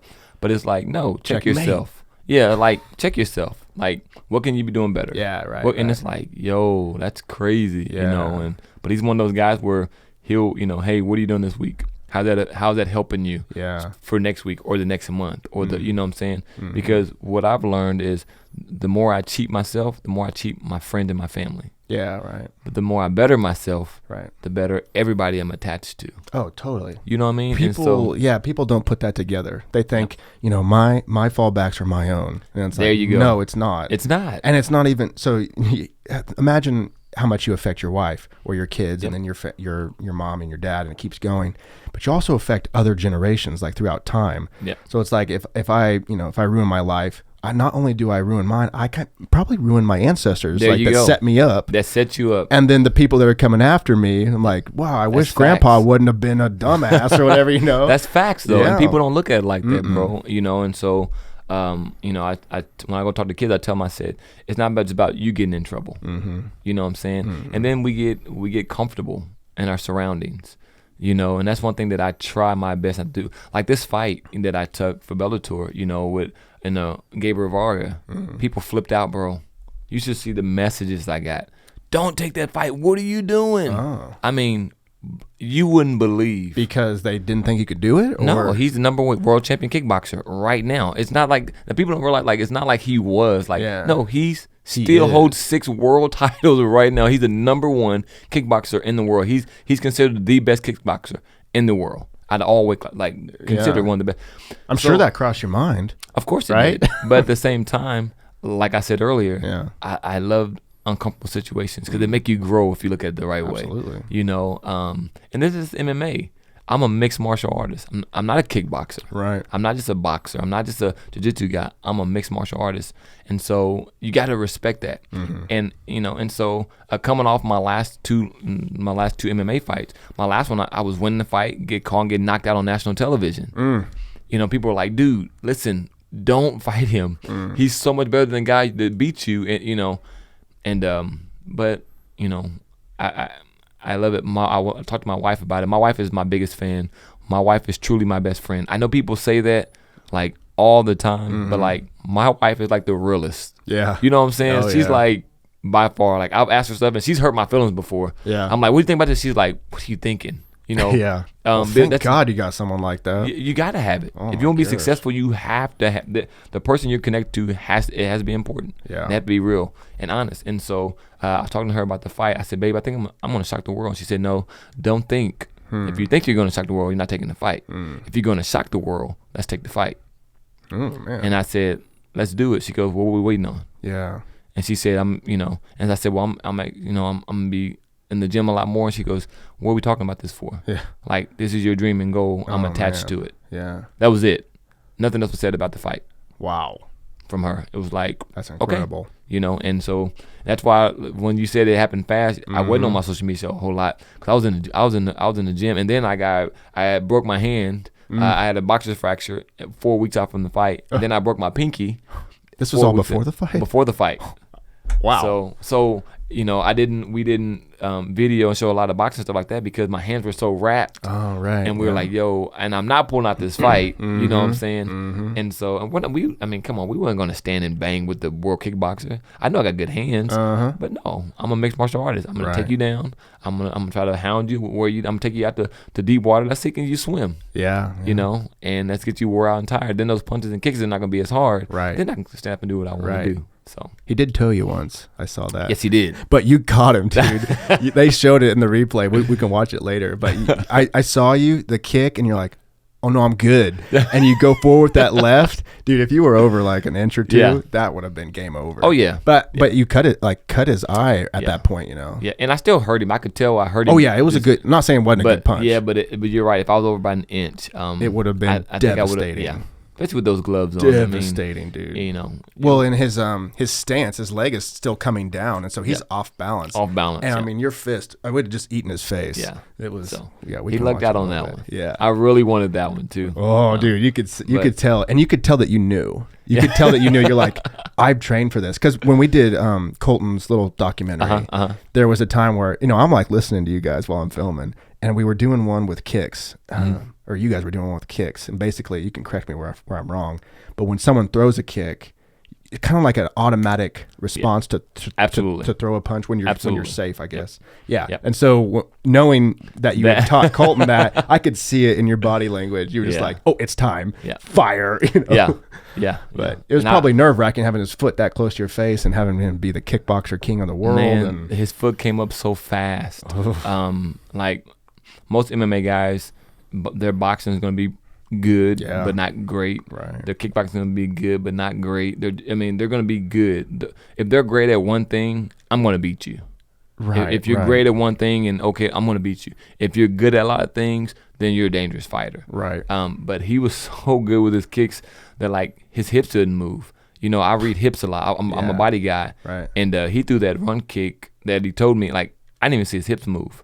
And I went back and watched like he didn't. He just threw it. And it's like that's why you're the number one kickboxer in the world. Right. That's why. You can't even read him. No, you couldn't. I couldn't. So it was dangerous. It was eye opening. Let me tell you. Yeah. Well, like you said, you're in a uncomfortable position, but look how much you grew from that. Absolutely. And confidence boost of like, oh, I have you. That's the first time in Bellator, right? Yeah. Yeah. So like I was on this national huge. I mean, Bellator's. I mean, UFC Bellator. It's right there. And you accomplished and grew from it and got the W and all kinds of stuff. Yeah. How much? And this. Let me see. So, are you familiar with David Goggins? I am actually. Okay, so David Goggins has like a very aggressive mentality, like very aggressive. I actually met him at an airport once. Oh, did you really? Yeah, he's like that all the time. Well, I mean, he's a killer, like literal killer, No, really. So, yeah, right. And I kind of like that mentality a little bit of like, you're fat, you're fat. You call yourself fat. If you're dumb, you're dumb, right? Yeah. What do you think about that? Do you find it, because you mentor a lot of people and you influence a lot of people. Do you find it that it's better to encourage people gradually or just flat out tell them, hey, you're fat or whatever it is? I think a little bit more. I think it depends on the person and their mentality. Yeah. See, everyone's not going to have the same mentality as you. I can't coach you the same way I'm going to coach someone else. So I think it's that point. But what I do, I'm more of a connecting person. I'm going to connect with you. I'm going to build that trust and that relationship. I'm going to be honest with you and straightforward. I'm never going to lie to you. So if you say, hey, does this shirt make me look fat? And if it does, I'm like, you look a little round. Yeah. Right, I mean, but you gotta be that person. You gotta have that person, people around you. But I think it depends on their goals as well. If someone goes, hey, I want to trim down, and because I look good, I'm like, no, you can trim down a little bit more. I mean, it's all about how you say it. Right. David, he's very, and that works. But his personality, people respect that. Right. So it works for him. Right. I'm forward, but I'm not as aggressive, I think. Yeah, definitely. And all respect to him because I love what he does. Oh, absolutely. He changed lives. No. I mean, millions of people's lives. Oh yeah. But I think it goes on the person's personality. Yeah. I couldn't tell a woman that. I couldn't tell, a guy that's maybe dealing with things mentally. That you got to be careful with that. That's just how I feel about it. Right. Now, I do have friends like Ryan Mossberg. I want to lose weight. You need to lose weight. Right. Or Jerry Walker, my coach. Right. These are coaches we talk about things. And we're very straightforward and honest. It's not about hurting your feelings. It's I love you enough to be honest with you. Right. So take these words and do whatever you want to do with them. Well, then those guys are strong, physically and mentally, so they can take that kind of stuff. There you go. They're prepared for maybe that sort of blunt answer. Yeah. How do you talk to yourself? Like if you're like trying to pump yourself up, do you kind of build up to that, or like, I need to change these things, or like this needs to stop now, or this needs to happen now? Being honest with you, man, I'm hard on myself. I'm very strong mentally, and so I'm the type of, if I want something to happen, I need to make it happen. Our game plan for this fight was chin down, go forward. That was it. I didn't care if I'm gonna get kicked, kneed, elbowed. It doesn't matter. Our game plan was go forward, chin down, move, and let's move things. Let's get them on the ground. And so in the interview, people say, well, what do you think? I'm like, my chin's going down. I'm moving forward. I'm going to take him down there like, he's strong. His legs strong. I'm like, you don't understand my mindset, my mentality. Like, you're not going to stop me. I'm going to get it eventually. It may take longer than what we want, right? But I'm going to get you down eventually because that's my mindset. You're not going to stop it. Only person can stop me is me. And TeeJay don't stop TeeJay. TeeJay pushes TeeJay. And so, but I'm pretty hard on myself. I'm pretty, I joke and I laugh. If you ever watch me walk out to the cage, John McCarthy said he's the funniest guy to watch in the back. We're back there slap boxing, messing around, and I hear Gabriel or kicking the bags, boom, boom, and you could hear. I mean, it's the funniest thing ever. I'm warming up, and this guy comes in. Kevin Lee from the UFC comes in, and Gabriel's on the. It's a room. It's two rooms, and it's only a black curtain between us. And you could hear him kicking the bow, bow, bow. He comes in. He goes, "Who the hell is fighting him?" And here I am, like literally from me to you, and I see his little brother point at me. He goes, keep your hands up, Oh you know, my God. you know, and like everyone walking in, you could hear him. And so here I am messing around. And so people were like, dude, like you about to fight, you know? And then as I'm walking out the cage, you know, my mind's kind of getting set and I'm reminding myself as I'm walking, you know, hey, you didn't cut no corners, man. You didn't cheat. You put in the time. You sacrificed from your friends and your family. And that's when it always hits me. Wow. When I sacrifice for my friends and my family, that's when I start getting emotional before I walk to the cage. And then I start walking, I remind myself the heartache and the heartbreaks I've been through and these being banged up and all that. And this guy's trying to stop me from my goal. And so when I get in the cage, I always pray, God, if you ever see, I always say, God, thank you for this opportunity. I pray that I walk in the cage and me and this fighter walk out the cage. You know what I'm saying? Right, yeah. And then I always do a jog around the cage. And when I'm going around that cage, that's when my mindset. It's like a switch. I don't know. I don't know what happens. It's not like I go to a different TeeJay. Yeah. But my mindset changes. When I see that fighter, I'm like, it's me and you, buddy. They can cheer all they want. You can have all those world titles. You can have all these accolades. It's me and you. Yeah. And I just don't know if you put in the time that I put in. I just don't know. You better get lucky and catch me with a blow, because if not, you're going to be going through it for the next 15 minutes. And that's what I believe. And when I tell myself, I don't lie to myself, Coach. I don't lie to myself. I look myself in the mirror and I ask myself, did you teach yourself or did you put the time in and work? And I always answer honestly. And majority of the time, I put the work in. I didn't cheat myself. And so when I'm talking to myself, I'm believing what I'm saying to myself. And I'm telling myself, you didn't cheat yourself. It's time to put him away. And that's that. And that's what I think. That's why my mentality shifts so fast. Yeah. You know, my nephew was the first one that ever said that. You know, after my first pro boxing match, the next morning I banged my hands up and all. The next morning we were up and I woke him up, and 5 o'clock we went running. And I said, "What'd I do last night?" He said, "You had your first pro boxing match." I said, "What am I doing now?" He goes, "We're running." I said, "We're running 4 miles." I said, "You want to know why?" He said, "Because you want to be the best." I said, "I'm gonna be the best." I said, "While everyone else is partying and sleeping, I'm going to get that extra little inch," you know, like, because people say, "Oh, I train 3 times a day. I do all this." Do you really, though? Do you really? It doesn't matter if you train 3 times a day if you're not putting the work in. Right. You know, and so I don't cut corners more. I don't cheat. I put in the grind. I put in the work, and then the grind don't lie. Yeah. That's probably one of the coolest things I've ever heard. So Walking to the cage and going through your list of sacrifices from like, I woke up early, I sacrificed my sleep. I didn't eat that pizza, I sacrificed my diet. All the way down to, which kind of makes me tear up thinking about, is like, I gave up time with my wife. Yeah. Dude, Yeah. that is probably one of the coolest things I've ever heard. Yep. And if that doesn't pump you up for whatever you want to do, I love that. You're going through your sacrifices. Like, because while you're making them, they suck. Yeah. They absolutely suck. Yeah. Right? I mean, absolutely. You're cutting weight. I mean, you're exerting all this energy. You're getting punched. You're getting kicked. That's not fun, you know. But to come to that moment and to check yourself, like you said, like you're like, no, I did it all. So if I go in here and it doesn't turn out the way I wanted it to, I did what I was supposed to. There you go. That is You so. know. And I think people are afraid. They're afraid to lose. You know, like I'm a winner. I'm not a loser, bro. Right. You know, but I'm not afraid to lose. Yeah. You know, if I've done everything I could and everything that I supposed to, and went above and beyond during my fight camp, I got better. So it don't matter if TeeJay wins or lose. Like, I won already. Because I got better. Right. In order to grow, you have to get better. Yeah. So I've got better. So just in this 3-minute fight or 5-minute fight or 15-minute fight, and they raise my hand or not, I've already gotten better. And I think if fighters can think like that, or basketball players or soccer players, they can think like that. It's different. But people, they think, okay, I've done all this, all that, and it didn't work out. I lost. I'm going back to the drawing board. I got to get better. And it's like, no, I go back to the drawing board whether I win or lose. Yeah. You know, I can't stand watching that fight too much because there's so many things I should have done differently. Yeah. So much stuff I've respected that I shouldn't have. Yeah. You know, but I'm my worst critic. Right. You know. Right. But it's only going to make you better. It's only going to make you if better. you just keep watching. And like, sometimes I'll listen to, I used to record my sessions with my mentor when I lived in California. And when I listen to those, I'm like, oh my God, you're such a dumbass. But then I think, well, this has already happened. This conversation's already happened. It doesn't matter if I don't listen to it or if I continue to listen to it.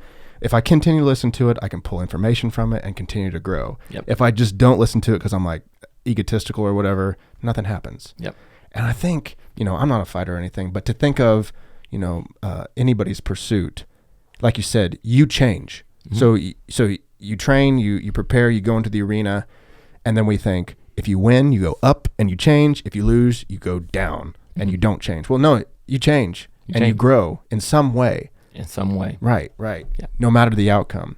Obviously, society and you and everybody else wants a W. Absolutely. And if you have a pure 52 wins, like, what's his name? Mayweather or whatever. Yeah, that's pretty cool. Yeah. And that's because he's Mayweather or whatever.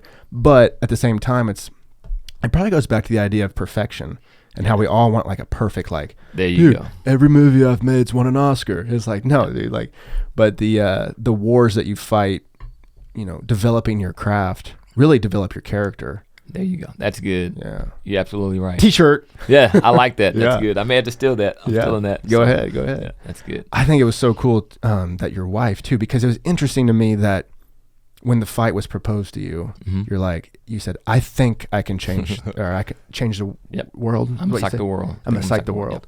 And she goes, don't think, no. So, and we kind of talked about it a little bit, but I really like listening. You talk about like mentality. Mm-hmm. How important is the mentality part of it to engage in whatever pursuit that you're going for? You could, like, you have insane skills, but if your mentality wasn't lined up, Man, I've trained with people that's better than me. Yeah. Around this area, but their mentality was different. Yeah. And so it just don't work. It don't work. You got to have a mentality. My wife and I, we grow each other. We spend a lot of time. We work together. We travel together. When I speak, she goes. If I coach basketball, she's going. But we're very honest with one another. And again, sometimes it's I don't mean to hurt your feelings, but this is sure. And you receive it, but we receive it out of love, and that's what I'm blessed to have. But we're also one of those ones where it's a mentality thing. My wife wants to do this. Okay, you sure you want to do that? No problem. Okay, boom. She want to go. No, I want to be a photographer. No problem. Knew nothing about none of that, and we went and got all the equipment within 2 or 3 months. She was getting like professional people calling her for like the double shoot or back shoot, and people are doing weddings, and it's like they're like, how long you been doing this? 5-6 months. They're like, wait, excuse what? me? And we had one lady from Arkansas like, I've been doing this for 12 years. Wow. Like, and your stuff is better than mine. Wow. Same in motivational speaking. I have a guy that's mentoring me in motivational speaking, and he told me, he goes, dude, I've been doing this for 26 years. You're better speaking than me. I'm like, no, I want to be, because my dad always taught me when you're coaching someone, you should make them better than you. If not, that's selfish. Sam Robertson is one of our fighters in MMA, and I tell people all the time. Sam. Yeah, I tell people all the time. Horrible. He's gonna be a better fighter than me. People are like, oh, I don't know. I'm like, if I'm not opening doors for him, then that's on me. I'm being selfish because it's not about me. It's not just about you. You gotta, if people are investing time in you and doing things like that, you have to invest in them as well. And so you can help change people's mindset. I think a lot of it has to do with them, but I think you can about 20-30%. But the other 70%, they gotta have it. Yeah, they gotta have that in him. They gotta have that in them. And some people, they just don't. I don't know what it is. I don't know how to put it in them. Yeah. Some people just don't. But the same mentality I take in the cage, the same mentality mindset I take in the speaking, I take it in my marriage. Yeah. I take it in being a father. I take it in being a husband. Like, it's the same. It's not like, or it's for this, and then that's not. Right. It's not it. It's like, no. In everything I do, I have the same mentality. I want to be the best. Yeah. I want the Daddy of the Year award. Yeah. I want that shirt. Why ain't I got my shirt yet, kids? What they need to do? I want you know what I'm saying? Like, but it gotta matter to you. It can't be a switch you turn on and off. Yeah. Even like it goes down to my tights that I wear. I want to have the best tights there. Make sure you put my logo better than everybody else. Make sure my shirt is like nobody else's and they stand out. Like, because I want to be the best in everything that I do. I'm gonna leave a mark, whether people want me to do or not. It's gonna be a mark left. If I ever leave this world, people are gonna be like, yo, that dude, I don't cut corners. You know what I'm saying? Like, I don't cut corners. Right. And people don't realize, like, that's how God wants you to be. He wants you to give your best. Right. Not perfection, because it's impossible to be perfect in everything. Right. Just give your best. So I'm not going to cheat myself. Right. I'm not going to cheat my family. And like we said earlier, the more I better myself, I better everybody around me. Right. But if I'm cutting corners and cheating myself, then I'm cheating you and everybody I'm connected and tagged to. That's not right. That's selfish. Right. And the world is selfish these days. Yeah. So it's got to change one person at a time. Yeah, no doubt. There's a big difference between progression and perfection, perfection, no Absolutely. faults. Progression is lots of faults, but spiraling upward to a greater existence, or whatever you want to call it. Yeah. So would you say that to develop that sort of mindset, it takes, I guess it would be being honest with yourself would be probably one of the biggest steps. You got to. Yeah. You got to be honest. Listen, Right. I can come here and I can motivate you. I can manipulate you. I need to go work out right now. And like I can say all these things and make you go ooh, ah, and oh. But then when I go look in that mirror, I'm looking back at myself in those eyes. I know what's true and what's not true. That's why I'm okay with looking myself in the mirror and saying, "Did you do everything? Yes, you did. Okay, let's go have fun in this cage then. Yeah. Let's go roll. Let's go. Yeah. People say, dude, you go roll, you catch brown belts and black belts. Because everywhere I go, every match step on, I want to be the best. Like, I don't care how big, I want to be the best. Yeah. If not, I'm going to figure something out. When I come back, I'm going to be better than when I was when I was there. Right. It's just my mindset, though, man. Yeah. That's it. That's obviously a really good mindset to have in all things. It doesn't matter what sort of pursuit. I mean, and that's one reason I really like fighters. I like the fighting culture and everything because, one, their mindsets, I think they're the most, I think they're the best athletes on the planet. Yeah. Soccer players can run. Yeah. Basketball players, they can run and jump, and football players are strong. But dude, yeah, the martial arts people of the world are just like a different level. Yeah. I've never seen someone flop in the octagon. Maybe they have. I haven't seen it, like with a soccer player or whatever. No offense. But, you know what I'm talking about. Oh man. Yeah. That's yeah, man, mentality changes everything, man. I mean, I take the same mentality to my job. It's everything. But I also, the same mentality that I have, people around me have the same mentality. You know what I'm saying? That's probably key. And that's key because it takes so much energy to lift people up, right? And less energy to pull you down. And so I'm very picky about who's in my circle. Have to be. I'm picky about that's been in my house. Look, we built our home 5-6 years ago. I can count on both hands how many people been in my home. Oh wow. You know what I'm saying? Like it just don't happen. I mean, my same friends have been my same loyal friends for years. It's not that I'm better than no one. I don't feel that way. I feel like I'm human, just like everybody else. I'm not a celebrity. I don't want none of that status. I'm human. I'm just a hardworking human, just like anyone else. But I keep the right people around me. I try to. Right. And I try to motivate people. But at the same time, man, I mean, it's important. It's important. Oh yeah, no doubt. Because seeds are being planted. You're going to influence people whether you want to or not. Oh yeah. Whether it's for the good or for the bad. Right. You get to, again, it goes back to you. You get to decide. Right. And so for me, I want to influence people the right way. And I want to keep the right people around me. Yeah. Yeah, it's, if you can believe it or not, but like vibes, people like, oh, I feel his vibe or whatever, or her vibe. And it's probably pretty key. Like if you were hanging out with someone, not a low life, but someone just this lower level, and they're like, dude, don't take this fight. He's going to knock your head off or whatever. Absolutely, man. And they might just be saying it. Obviously, you said you had a ton of messages. They might just be doing it for your own good. Like, TeeJay, I love you. Yeah. And I love your head where it's at. I don't want it across the room, but that wasn't your mindset. That's not what was internal. Right. And then you have someone like your wife that's like, don't think, do. And then it's like, that just locks it in. There you go. Oh my God. Yeah. And you can't take things personal. I mean, a lot of messages that I got, people were, maybe they were looking out for me. Maybe they do care about me. Right. I don't doubt that. Yeah. But again, it's one of those things where, the people that knows my work ethic, they know my dedication, they know the talents that I have, not just when they watch me on the screen or on TV, but the things I do away, those are the people that I listen to. Yeah. Right. Because you're always going to have those naysayers. You're always going to have those people, yay or nay. But for me, the people that knows my grind, what do you think? Yeah. Right. I don't take fights without talking to my coaches. Yeah. And they're very honest. Hey, this right here, we're going to struggle with this part right here, but I think we got this right here. They're all honest, and it's a group message, and we lay it out there. Okay, thumbs up or down on the count 3, ready to go, and you see the boop, boop, boop, boop, boop. Let's make it happen. Oh, nice. And it's that simple, man. Yeah.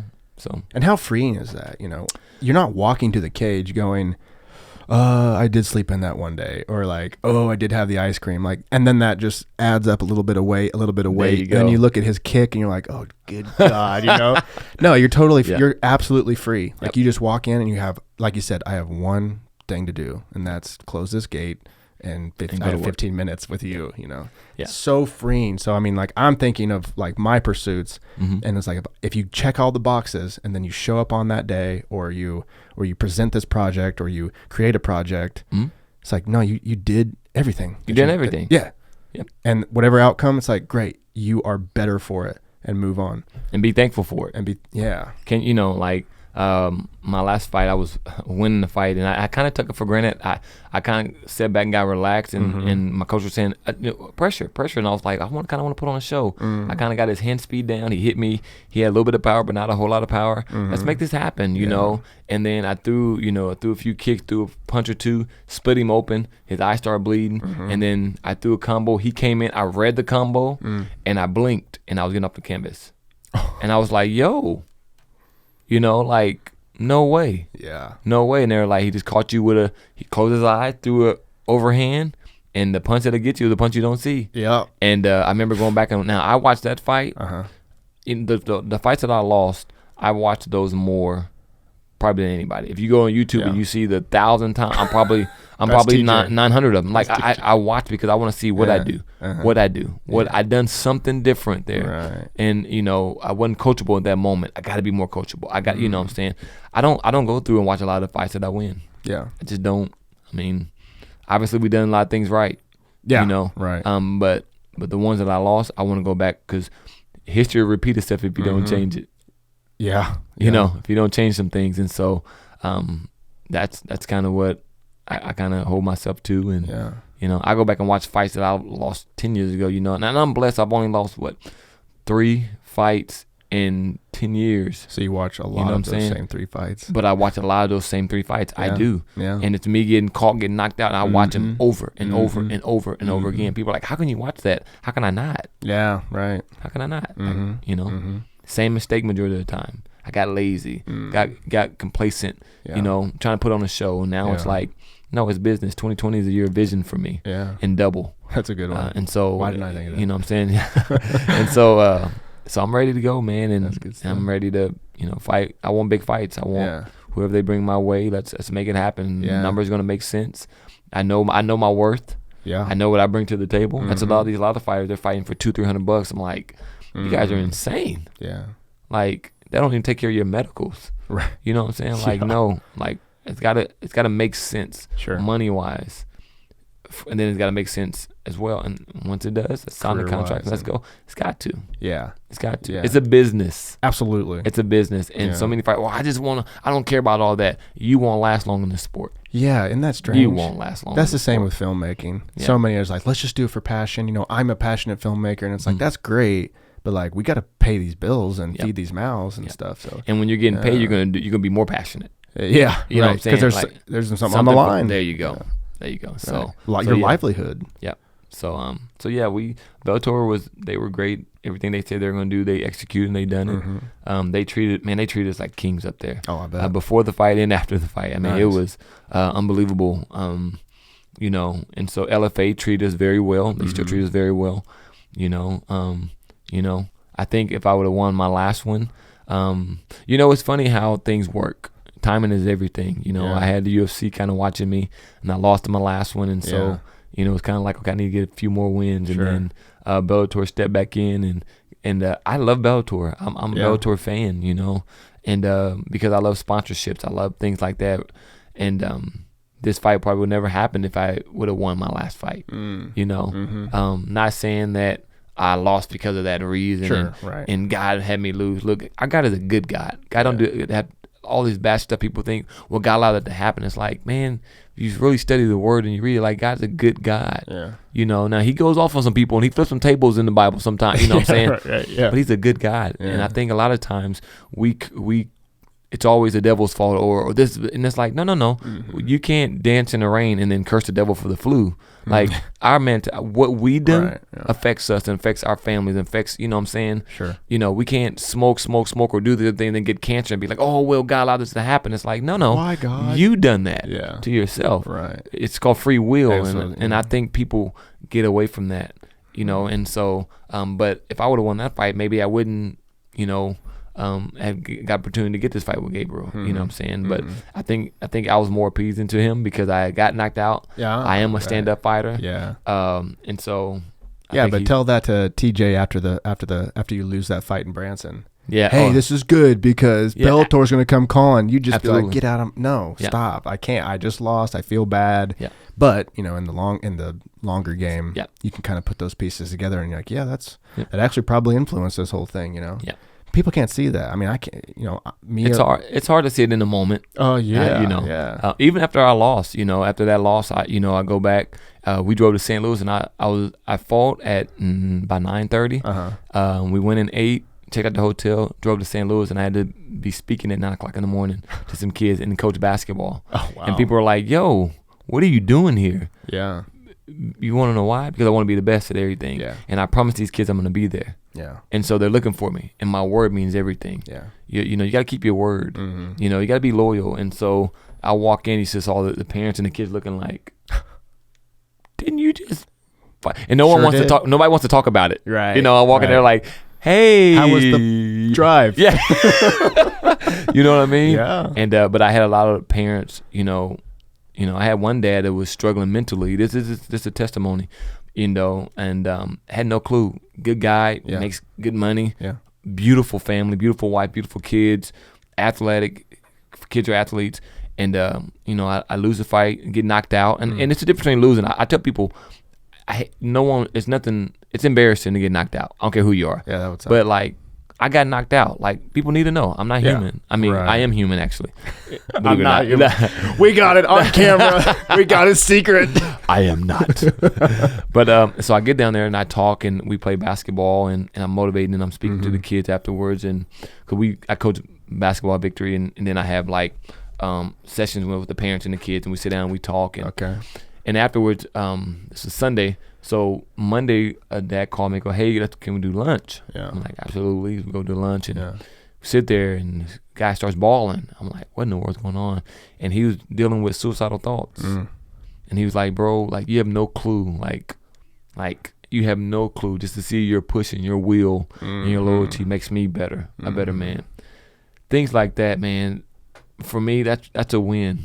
Yeah. That's a win. It's like your life means more to me than a daggone win or loss in an MMA cage fight. Right. I don't care if it's 2 million people watch. Like that don't bother me. Right. You know, like I'm here to change lives. Right. That's what I feel like God wants me to do. Yeah. That's what I'm going to do. Right. I want to be a light in this dark world, and so I pray every day, God, allow me to be a light. Man, I'll stop at Walmart sometimes and be like, okay, who can I pray for? In Walmart. I don't care who's watching me. I don't care who. Oh, that's that. I don't care. Someone's life is going to change. You know, people say, man, I needed that. I was on my last leg. I needed that. Or hey, let me buy those groceries for you. You know, well, they're $70. I don't care. I may not have that much money, but you know, I'm going to do it because one day when I grew up, I was poor. You know what I'm saying? And I was home. People don't realize when I first moved to Joplin, bro, I was homeless. Me and my ex-girlfriend broke up. I moved and stayed in Webb City Walmart parking lot in my car. I had an old 87 Cutlass, paint peeling off, and I had all my stuff packed. And I stayed in there, and that's what I ate ramen noodles and peanut butter and jelly. I stayed in my car for 2.5 weeks till I found a job and found a house. Wow, that was it. Yeah, but I wasn't going back home. Right, I wasn't going back to the decision, and I wasn't going back to selling drugs. I wasn't doing that no more. I made up my mind to go back to mentality and mindset. Yeah, it's big. Nope, this is what I'm doing. Yeah, that's what everything that you do, and it changed my life. You know. Yeah, I think it's tough for people to make up their mind and set their mentality because it costs. You know, that's good, bro. You know, it does because it's like, yeah, it's fine. Okay, you don't want to go home? That's fine. Yeah. Oh, you don't want to go back to selling drugs? That's fine. Yep. And then you cut off all those things, all those possibilities, and it's like you want to live this life, then you have to walk this path. Yep. I think that's the whole.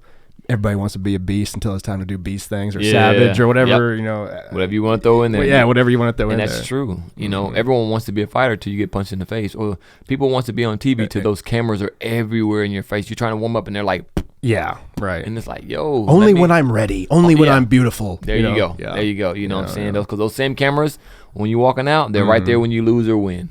Yeah. Win or lose, they're right there. And they Right. want a reaction, you know. And Right. so you got to be, humble with wins and defeat. Right. You know. And I think that's cool, especially with the guy that was struggling and says, "Hey, you inspired me," Mm-hmm. because it's like you could have taken a stance of ego and be like, "Yeah, that fight was nothing, nothing, whatever." But you were humble and you expressed like, "No, I failed. Absolutely. I got knocked out. It did not feel good. This is where I am." And so then someone that's also struggling with whatever, he had personal issues, and he can look at that and project himself and go, "This is what TeeJay is doing. Yep. I can also take that path." I mean, that's awesome Yeah. because what you're saying is, I don't care what my ego feels like, Absolutely. or to it would be embarrassing to get. I've never got knocked out. I've almost gone to sleep with Dave. Dave's almost got me, and I'm like, please. But it's kind of like it's like the ultimate submission, like. Yeah. You are dead if this was real. Yeah. But so that's cool that you are able to go beyond yourself. Yeah. And look how it affects people. Yeah. Saves lives. Bro, I think that's the coolest thing about what I'm doing. And I get emotional. I'm trying not to like get emotional, really. But like the messages, the emails, the fan mail, like the stuff that I get and from all over the world. I mean, all over, bro. That's awesome. And man, you changed my life. You saved my life. You saved my marriage. And I'm like, just for punching somebody in the face. But then they go, no, it's how you live your life. We watch your Facebook. We watch your, you know what I'm saying? Right. People don't realize, like, my first Facebook page, I had like 15,000 followers. I shut that page down and opened up another one because I felt like my ego was too much on that one. Because I had someone helping me run it. Yeah. And I go, no, that's not.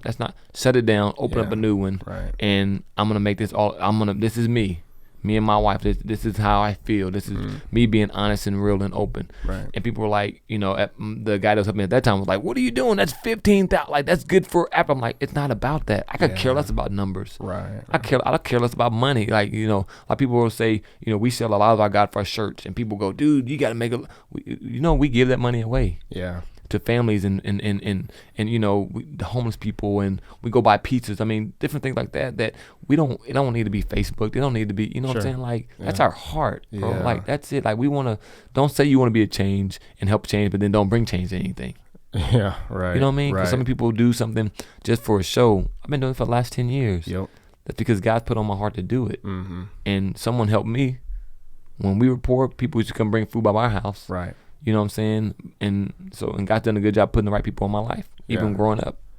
So why not give back? Right. That goes back to the whole beast being beast thing. Yep. Because you say, you could tell me and everyone listening, like, you got to be honest with yourself. You got to get the right mentality. You got to do all these things. But if you're not doing it, then it's like, one thing, but you're slide a hand down here, so that's. And a lot of people do that, man. A lot of people do that. That's why when someone's real, like you, or I think, I look up to like Jocko and Jordan Peterson and those guys, like I think they're real. That's why they're so poignant and you just can't get enough of them. You're like, I want to be like them. I want to be like you because like you're really walking it. You're like really living it. And I think people like in the hood, we say real recognize real. Like, that's like the only way that I try my best. I'm human, so I'm gonna fail at things, but you can be real. Yeah, that's just you. That's right. If you want to be real, you can be real. Right. And so, but I'm okay with being embarrassed. I'm okay with people laughing at me. I'm okay with people talking about, like, if I'm helping someone else. I mean, I'm okay with that. Just the other day I was at Walmart. I was helping a family, and this lady knew who I was, and I didn't know who she was, and she said, "Well, she started videotaping it," and I said, "Hey, do you mind?" And she goes, "Well, people need to know what you do," and I said, "People, what does it matter? What does it matter?" And I stopped, and I said, "Do you mind?" Out of respect for me and my family. Sure. I had my son with me, and she stopped, and I kind of got aggravated, and she said, "Well, I thought you were a nice person." I said, "That has nothing to do with me being nice or not. I don't want stuff broadcasted. Like, if you want to help somebody, help them when no one's watching. Right. Help them then. Yeah. like so many people do that drives me crazy. It's the whole praying in the streets thing, you know. You know what I'm saying? That's what it is. And it's like, you know, like that's just not now. If I'm going somewhere and God says, if I felt my heart saying, pray for him right now, I'll go, hey man, you mind if I step over and pray with you? Or anything I can, and some say no, okay, anything I can be praying with you about, and I'll go home and pray. I'll go back to the church and pray for it, you know. But like, I'm not doing it for numbers. I'm not doing it for recognition. It makes me feel good. Yeah, I helped someone today because I laid hands on them. Yeah, like I'm doing that's my heart. I'm doing it because that's what I feel in my heart to do and what I want to do. And I'm teaching my kids. I'm planting seeds. You know, every morning, bro, 7:10 in the morning, we get up, me and my wife and my kids, and we write our goals out. We have 10-year goals out, and we write them out. And I've got to accomplish 2 of them this year that my kids got to watch. Oh, nice. 2020 we're in March. You know what I'm saying? Yeah. And this is 10-year goals. You know what I'm saying? And one of them was fight for Bellator. Nice. You know, and so they got to see Dad write it, and they got to be a part of it. Yeah. You know what I mean? And so to be able to plant that seed in my kid's head, you know, like that's huge. And then I go back and I read their stuff, and it's like, give back, give to people, be a better version of me, be honest with myself. You know, like don't cut corners. I'm like, yo, like that's what's up. Yeah. Like, you know what I'm saying? The little life changers. How many kids are writing that down in their journal? How many kids have a journal? How many kids have a journal? And it wasn't my idea. It was my wife's idea. My wife is a writer. That's what my wife loves to do. She reads, she writes, and but it's something she wanted to do. And I'm not gonna sit here and pretend like I was all for it, bro. Yeah. I'm like, no, I don't want to do that. I know my goals. I got them written out. But it's like, no, write them down every morning. I'm like, but I know them. How about we read them once a month? Yeah, right. You know what I'm saying? Like I'm trying to, and she's I've like, had the same thought. This what I want to do. And then she's like, so we started doing it. She's like, we got our kids to do it. I'm like, our kids are not going to do this. Like, why are we going to make our kids do this? And then when I said it, it made sense. I was like, why are we going to make our kids do that? Oh, yeah. Come back. Yeah. Like, okay, I see. Yeah. You know, and so we've been doing it, and I can see the difference in my kids and things like that. And so when I just try to teach them, like, you're not perfect. Just be real, be honest, be loyal. And that's it. Like, you'll take care of the rest, you know. And so that's what I try to live my life the best way that I can, like that, you know. And I don't try to live to make people happy. And that sounds bad because I'm a Christian, but I don't live to try to make people happy, bro. I try to live to better everybody around me and just be honest and loyal. Oh, well, I don't think happiness is the goal. Right. I think it is. I mean, I think people think it's the goal. Like, I need to be happy. If I'm not happy 100% of the time, then something's wrong. And it's like, no, I mean, what would the goal be? Maybe fulfillment or, you know, accepting your destiny, whatever that is. Yeah. Like, kind of like on the lines of you, like you're perhaps, I don't know if destiny is the right word, but like your path or your mandala or your, you know, your aim has something to do with changing people's lives and influencing people. So it's not so much like, yeah, you guys, I'm fighting so you guys can all get together, drink beer, and hoorah, rah, rah. Right. It's kind of, sort of, but that's not the aim. Right. The aim is the message. It's like the message. It's everything surrounding this. Yep. This is my particular pursuit. I'm a fighter. You can take everything that I'm doing for this sport, for this activity, for this skill, and you can apply it, like you said, to your marriage, to your family, to your career, to whatever you're doing. And those laws, like I said, be honest, you know, write your goals down. They will work across the board. In everything you do. It's like that it's the meta knowledge of the pursuit. Yeah. You just so happen to be a fighter and you choke and hurt people and you get paid for it, you know? And that's great because fighting is like a rock star. Everybody wants to be a fighter. It's crazy. You know? Everyone talked about it like, oh, fighting is awesome. I'm like, well, the idea is awesome. Yeah, the idea is awesome. You know, and I think for me, another thing I see is people don't want to help themselves more. You know, like even with like counseling, you know, me and my wife, we have amazing relationship. We really do. It's not a Facebook thing. Like, we have amazing relationship. We've been married, you know, but 2 or 3 times a year we go to counseling, whether we're going through something, or even when we're happy. Hey, it's that time we need to go. You know, 3 times a year we have the times where we're going to go, and in both people's mind, you and your wife, we look up. I'm like, yeah, because it's all, you can always get better at something. Right. You know what I'm saying? Right. And the day you get complacent and get stagnant, like, you're not going to grow. You know what I mean? Mm-hmm. And so Mm-hmm. that's why we're constantly trying our best Mm-hmm. to get better at everything that we do. Mm-hmm. You know, and You probably picked this up already that I love Jordan Peterson. 'Cause I mentioned, but have you read his book, 12 Rules for no, Life? I haven't. But Dude, you know if what? you want to borrow it, that's fine. I may have to. It is very powerful. I got another guy, my mentor. Mhm. He told me, he said, you need to read Oh, this. bro, he's Yeah. very poignant. But one of his rules, like, there's 12 of them in this particular book, and some of them speak a little bit more to you than others, you know. Mm. But there's one in there that I kind of overlooked. But it's treat yourself like you're someone you're responsible for taking care of. Yeah, I know. That's And good. so I kind of glazed through that one. I was like, okay, come on, that sounds good or whatever. And then things were like certain patterns in my life. Like I hated celebrating my birthday. Like I just would not do it. Why is that? Hated it. Well, I'll tell you, absolutely hated doing it. And the worst day in jiu-jitsu for me was the day that I got my blue belt. I absolutely hated it. When Dave pulled out that blue belt, I was like, no. I hated it, dude. It took so long. I took that blue belt home. I stuck it in the closet. I was like, oh my God, this sucks. Like, I want to go back to being a white belt. Had no idea why. Would reflect on it all the time. Like, what is going on? Why don't I want to do these things? Like, what is it? Revisit the book while I'm doing dishes on Audible. I'm listening to this, and the chapter completely just blows that door down of like why this is going on. Wow. Basically, it's because I knew all my faults. I'm like, why are we celebrating me? Wow. I suck at this. I failed at this. I had these thoughts.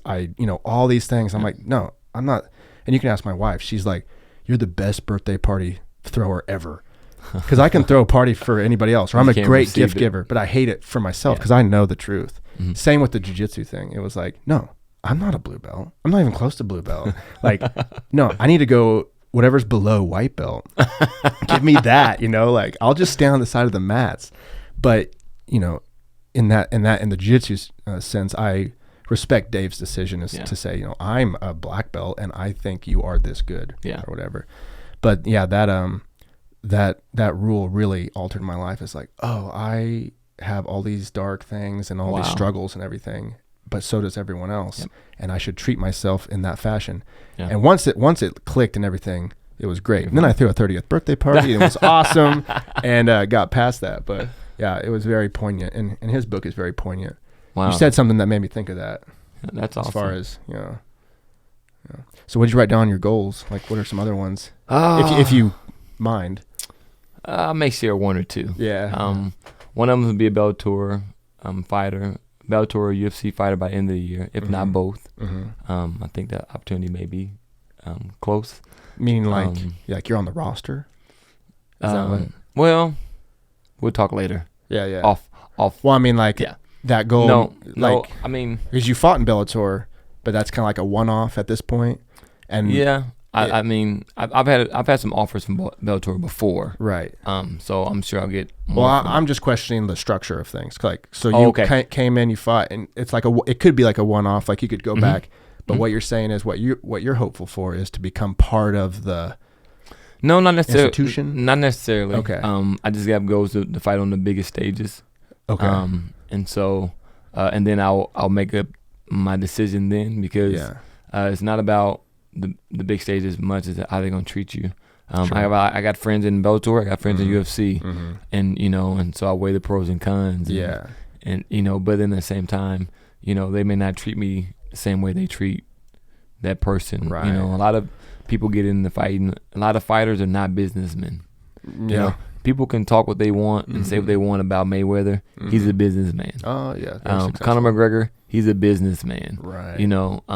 I mean, so many more. I mean, Anderson Silva, if he was more of a businessman, he would be, I mean, I'm sure he's very well off, but he would be more above and beyond. Right. But some people don't take the business part as serious. Right. You know what I mean? And so for me, it's got to make sense business-wise. So not necessarily just being on the rosters. It's fighting for one or both and then see who makes me happy. Yeah. See who's going to offer me something. Right. I can want all I want. If they don't offer, they don't offer. Yeah. And then kind of go from there. The other one is just be a better version of me. Continue to stretch myself. I'm not a big reader. So I want to read a certain amount of books this year. And And then because it's just knowledge. And when you have knowledge, you continue to grow. Yeah, You know what I'm saying? That's my biggest thing is I'll listen to something all day, but the sacrifice of reading, I think, for me. Now, some people read all the time. My wife reads all the time, so when she reads it, it's still audible. It's different. For me, I think it's like, okay, well, but you would read if you wanted to. Me, it's like, I don't want to read at all. Yeah, like, right. A little bit of a you know, struggle. but but I'll read the Bible. I can read the Bible forward and backwards. You know what I'm saying? Yeah. And it has tons of information. Absolutely. It's a blueprint to life. Last I checked, it was a very thick book. You know, but I want to start reading more. Like, I mean, that's like the third time someone's told me about this book in like the last 2 weeks. Someone at the Bellator fights was like, dude, a coach that goes to Jackson Wink's gym that helps out there. He's like, I'm telling you, he said you would read this and it would blow your mind. Oh, still. that's great, dude. You know, and so and then I want to mentor more fathers. You know, I think our men need to step up. You know, far as working, far as being a family man, you know, not just make babies and leave them, you know what I'm saying, but just step up and be fathers and be husbands and be okay with that. I don't know why so many people want to play, but they don't want to pay. You know, they complain about this, complain about that, and it's like, come on, take responsibility in your own hands, bro. Like, you know, I mean, because at the end of the day, man, this world is hurting because we have less men stepping up and doing their responsibility.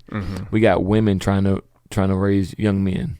We have women trying to work all these hours to cover what their man's not doing. Like, you know, and so for me, I just, even, you know, because I think some people get caught up on the woman making more than the man. It's not that. It's just the man brings something to the table. You know what I'm saying? Like, you know, loyalty, bring respect, respect yourself. You have so many guys, man, they just out running around with their friends. They're not spend time with their wife or their families. Then they get divorced or whatnot, whatever. And it, you know, so my heart is really just to help with the homes and help with the families. And so I really want to just kind of really pour into young adults and really men, just talk to them and say, hey, listen, you know, marriage does suck sometimes. And even as a minister, people look at me like, I love my wife, but be honest, some days I don't like my wife. You know, I love her. I'm not going anywhere. Yeah. But some days I'm like, you get on my last nerve, girl. Right, You know what I'm saying? Yeah. But that's real. Right, That's honest. right. You know what I'm saying? Would I go anywhere? No. I got a one of a kind. I married up. So yeah, you know what I sounds mean? like it. You know what I'm saying? Yeah. But I think people think that you gotta, you know, well, she gets on my nerves, and I'm like, you're human. I'm sure you get on her nerves. You know what I mean? I mean, right. Like, who doesn't get on your nerves? Exactly. You And know? move them in with you. And put then them in your bed. There you go. And have every dinner with them. And wait to see what happens, you know? You know what I mean? Oh, so, yeah. But I, you know, just talking with a lot of friends and a lot of friends that I know and guys that I've met in passing and they, you know, they struggle and it's like, well, but man, I'm like, no, be loyal. If you say you're going to do something, do it. Or try. At least try. Or don't say it. Or don't say it. Yeah. You know, my kids ask me, Daddy, you take me to date? I'm always like, we'll see. You always say that, well, because when I say we're going to do it, then we'll go. But when I say we're going to do this, they're like, then Right. I don't hear about it the rest of the week or the month because they know Dad said it. Yeah. We're good. Right. But I don't want to make a promise that I can't keep. Right. You know Right. what I mean? So do you actually write, when you write in your journal, do you say a better version of myself? Do you keep it pretty general or do you kind of go way detailed? I keep it pretty general. Yeah. You know, because that's a general term, like better myself. Like I could think a lot of ways that I could physically, mentally, spiritually. Right. But I'm away from fighting. I mean, a lot of my goals don't have to do with fighting. Right. The Bellator UFC one is the only one I have on there for fighting. But just a better me. Yeah. A better me is going to help me be a better fighter. Oh yeah. It's totally. gonna be so I mean it's very wide, but I want to be a better me. You know what I'm saying? But reading is one thing that I know can help me. You know, and they say the things that you don't like to do is probably the best thing for you. Right. Yeah. The things that you do not want to engage in. Exactly. And they say that about fear too. Whatever scares you is probably what you're supposed to be kind of going towards. Yep. That could be. So. And you know what's crazy? Like, I never wanted to speak with kids. I never wanted kids. Yeah. I never wanted to be in front of the camera. Like, I never wanted, never. And like, now you learn to embrace it. You embrace the fear. I had someone ask me the other day, they said, were you nervous or scared any fighting Gabriel? And be honest. I said, well, yeah. And they're like, you don't get nervous. I'm like, I normally don't, but I was this fight. Oh, yeah. And you should have saw the way he looked at me. He was like, you never get nervous. I'm like, But this fight I this did. one I did, yeah. Like, I'm human. You want me to lie to you and say, oh, no. It's easy for me to get in here and be like, oh, no, I wasn't nervous. I knew I was going to win. We wasn't worried about Thing it. is, we would believe you. You know, and people would. But, no, I'm be honest because people want to hear honesty. No, look, I was nervous. I would wake up in the middle of the night sometimes thinking about the fight and get those butterflies in my stomach. You know what I'm saying? The first time I heard him kick that mat, my heart dropped. Bro. But you learn to adapt. Yeah. I learned to appreciate those nerves. I learned to take it in and say, okay, you're going to push me, and I appreciate that. Yeah. You're going to push me farther than I can go. Yeah. So I appreciate that. Well, every other choice is a not coward, but it's like you back down. No, absolutely. Every other choice besides, all right, Yep. this is the choice I'm going to make, and that's you're going to make me better. Everything else is a receding choice. You're absolutely which right. is not good. Not good at all. You cannot recede at all. No, you can't. So that's kind of how I felt. I just ask on the writing down because I've seen a lot of people do that. A lot of successful people do that. Say like every morning I write my goals down. My first excuse is like I don't have a journal big enough for all my goals, which then I can combat with, well, you need to weed them down. You need to pick the ones that are most poignant to you because they're not all like, yeah, I would like to own a Ferrari, but I don't need to write that down or whatever. Like that's not the best goal to be going after. So I just asked that because obviously to better yourself is a great one. I just didn't know how detailed you kind of got with it. But it sounds like you write down, read more, which is part of bettering yourself. Myself. Yeah, that's cool. And it's funny you said Ferrari because I want a Lambo. So an Aventador. So I'm gonna get me a Lambo in the next 3 years. Good. And please let me ride with you. So it's 2020. So by 2023, by my birthday in April in 2023, I'll have a Lambo. Why if not Tesla? before. Let's get Tesla. I've been in truck. Teslas. The truck. I love the truck. What do you think of the design? Dude, I want to see one in person. Have you seen the videos of them driving? Yes. That will sell you. Alone. Yeah. But I want to see it. You know what I mean? Like later this year, I think is when they show. I want to see it. Those are pretty sweet. But I gotta get a Lambo. Now I've driven a Lambo. I actually almost got a Lambo a few years ago. Funny story. Yeah. Where's TeeJay at? Some of the stuff that I do, I'm glad I have my wife with me because it would have been bad. I was gonna sell my car and my truck and then afford a Lambo. Then afford it. Just afford it. Not thinking about if something happens to it.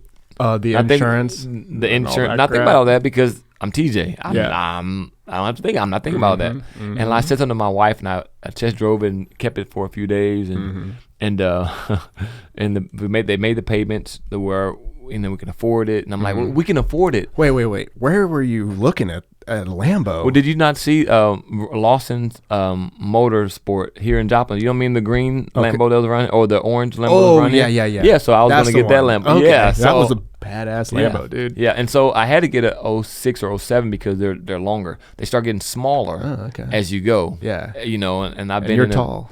I'm 6'4.5", so these and so if I get something like that, I want to drive it.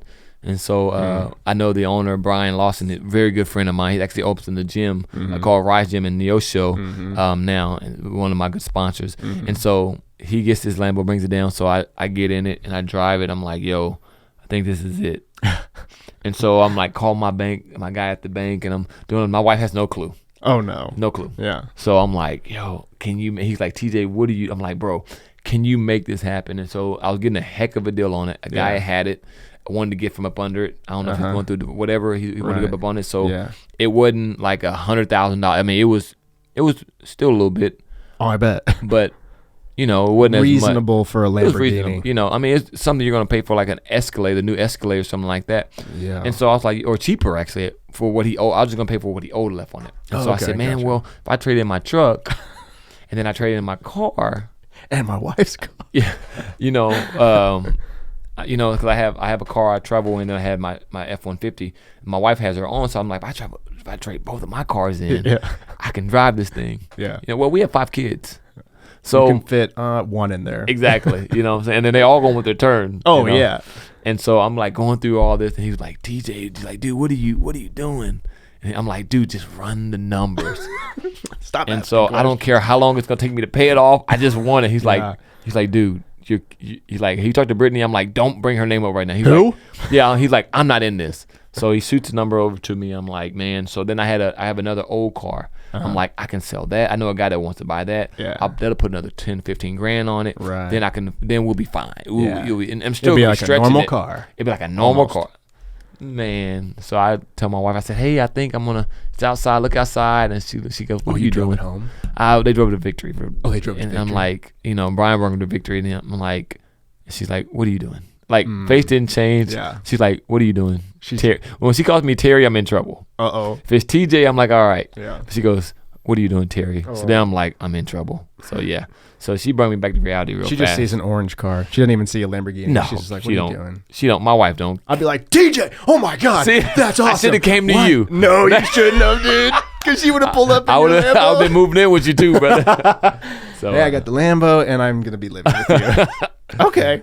But yeah, so but we don't, man. I'm not a big fancy type person. I went through that life stage, I'm married, I have kids. It's more about my kids being successful and debt free. It's more about me being debt free. So that'd we're be just great. trying to be wise. But in 3 years, I told my wife, I said, hey, I would like to have one. She said, you continue to work out. All the kids are out the house. Right. Then we can, we can talk about it. Yeah. So in my head, so I wrote it on my list of what I'm going to do. It's a difference between what I want to do and what you're going to do. And I think people need to understand that when they write their goals out. For me, what I want to do is a want. Yeah. What I'm going to do is I'm going to do what I need to do it. And it's a difference. And how you write it is how you're going to see it. Yeah. And how it's going to be in your mentality. My mentality is I'm going to have one by 2023. By April 7th, I'm going to have one. And I'm going to. And so when people say, oh, I'm like, oh, no, I'm going to have one. They're like, when? I'm like, by 2023. They're like, dude, I'm like, okay, well, I'm not. Do I look worried? Yeah, right. I'm going to have. You won't have one, but I will. Yeah, anyone knows me somehow. TeeJay's going to have it, but it's got to make sense. Right. You know what I'm saying? So I'm going to work hard now. Yeah. For longevity. Right. Thinking. I like that distinction between I'm going to do this and I want to do this, because it's nice, because it kind of frees you up, like the stress and the pressure. So absolutely. For something like this is like, I want to have a garden, which is one of my goals or whatever. It's like, if I get to it, great. If I don't, no big deal. But if I'm like, I will have a garden, then it's like, wow, I have to shift things in my life, You have like to shift. Exactly. I like that a lot. Yeah. So I do that in fighting. I do that in my marriage. My wife grew up rough and poor as well, and so they didn't vacation a lot growing up. So we vacation every year.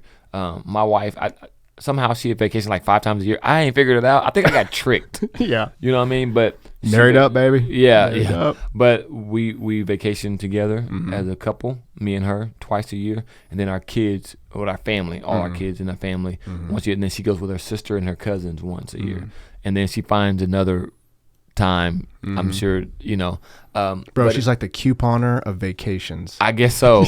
My wife is cheap too. That's the thing. Like I ain't figured it out. It is a good thing. My wife can go into a clothing store and she's like, this one, and I'm like, yeah, it's 3 babies. Like I have to pay 3 babies for that. This one's $5. Why didn't you choose this one, dude? It's unbelievable. Furniture store, same thing. It's like, what about this? Like, yeah, that.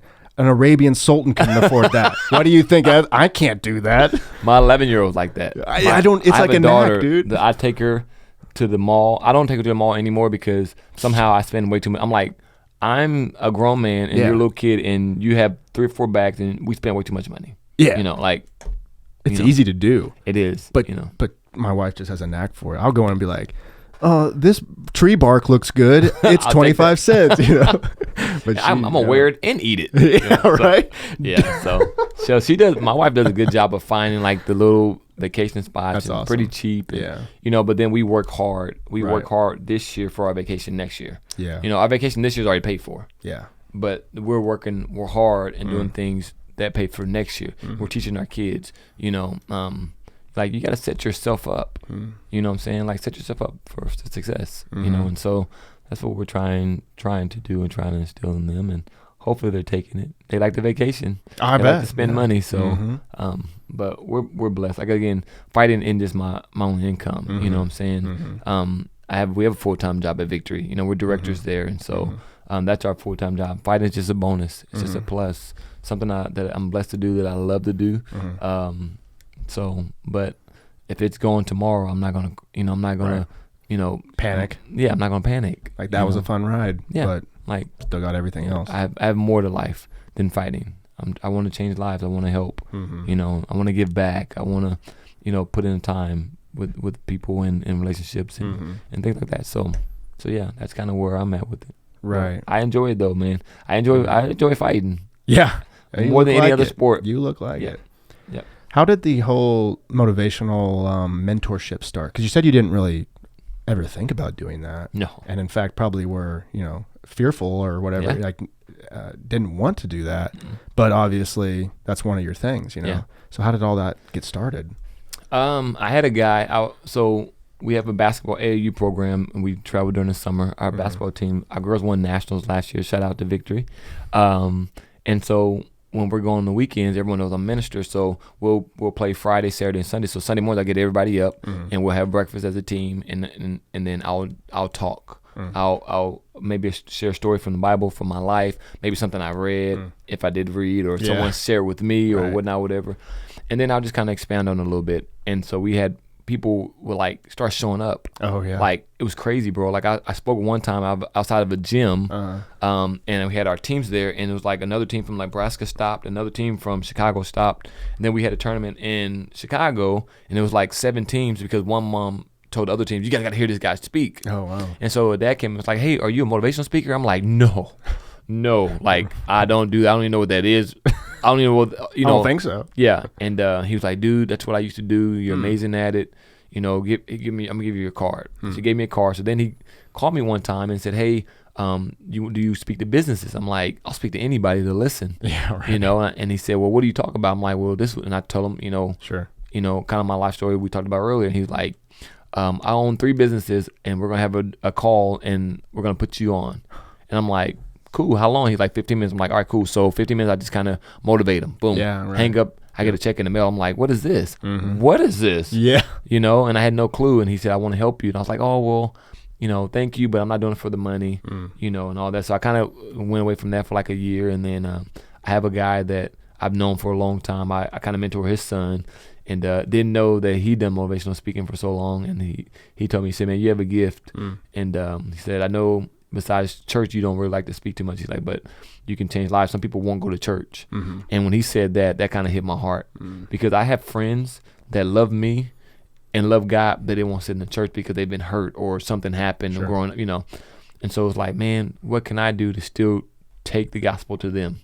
But not preach at them, because everybody don't want to get preached at. Look, I'm a minister, but I'm not going to throw the Bible at you. I'm not going to hit you and knock you out with this Bible. No, hopefully you look at my life and say something. He's different.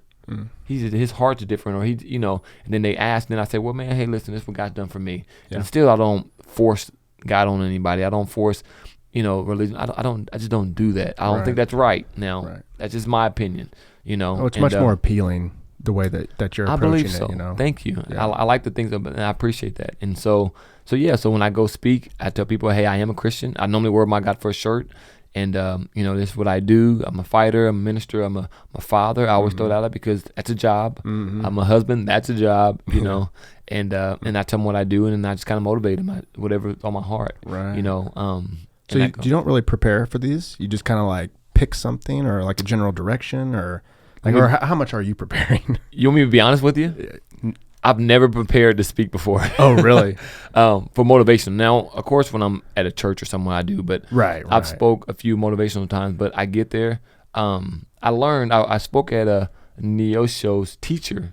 They had a teacher's thing. They brought me in to speak. Okay. And they came in. They said, "Hey, we want you to speak about this." When I get there, so I guess they had asked. They sent me an email and it didn't go through. And they want me to speak about something else, right? And they're like, can you do? And I'm like, absolutely. And I got there and I guess I rocked it, and they're like, how in the world you do that? I'm like, because that's my heart, right?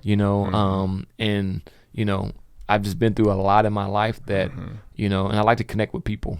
When I talk to people, you look them in their eye, you action with them, and then they connect, what I'm saying? Right. And then I know not to keep them long.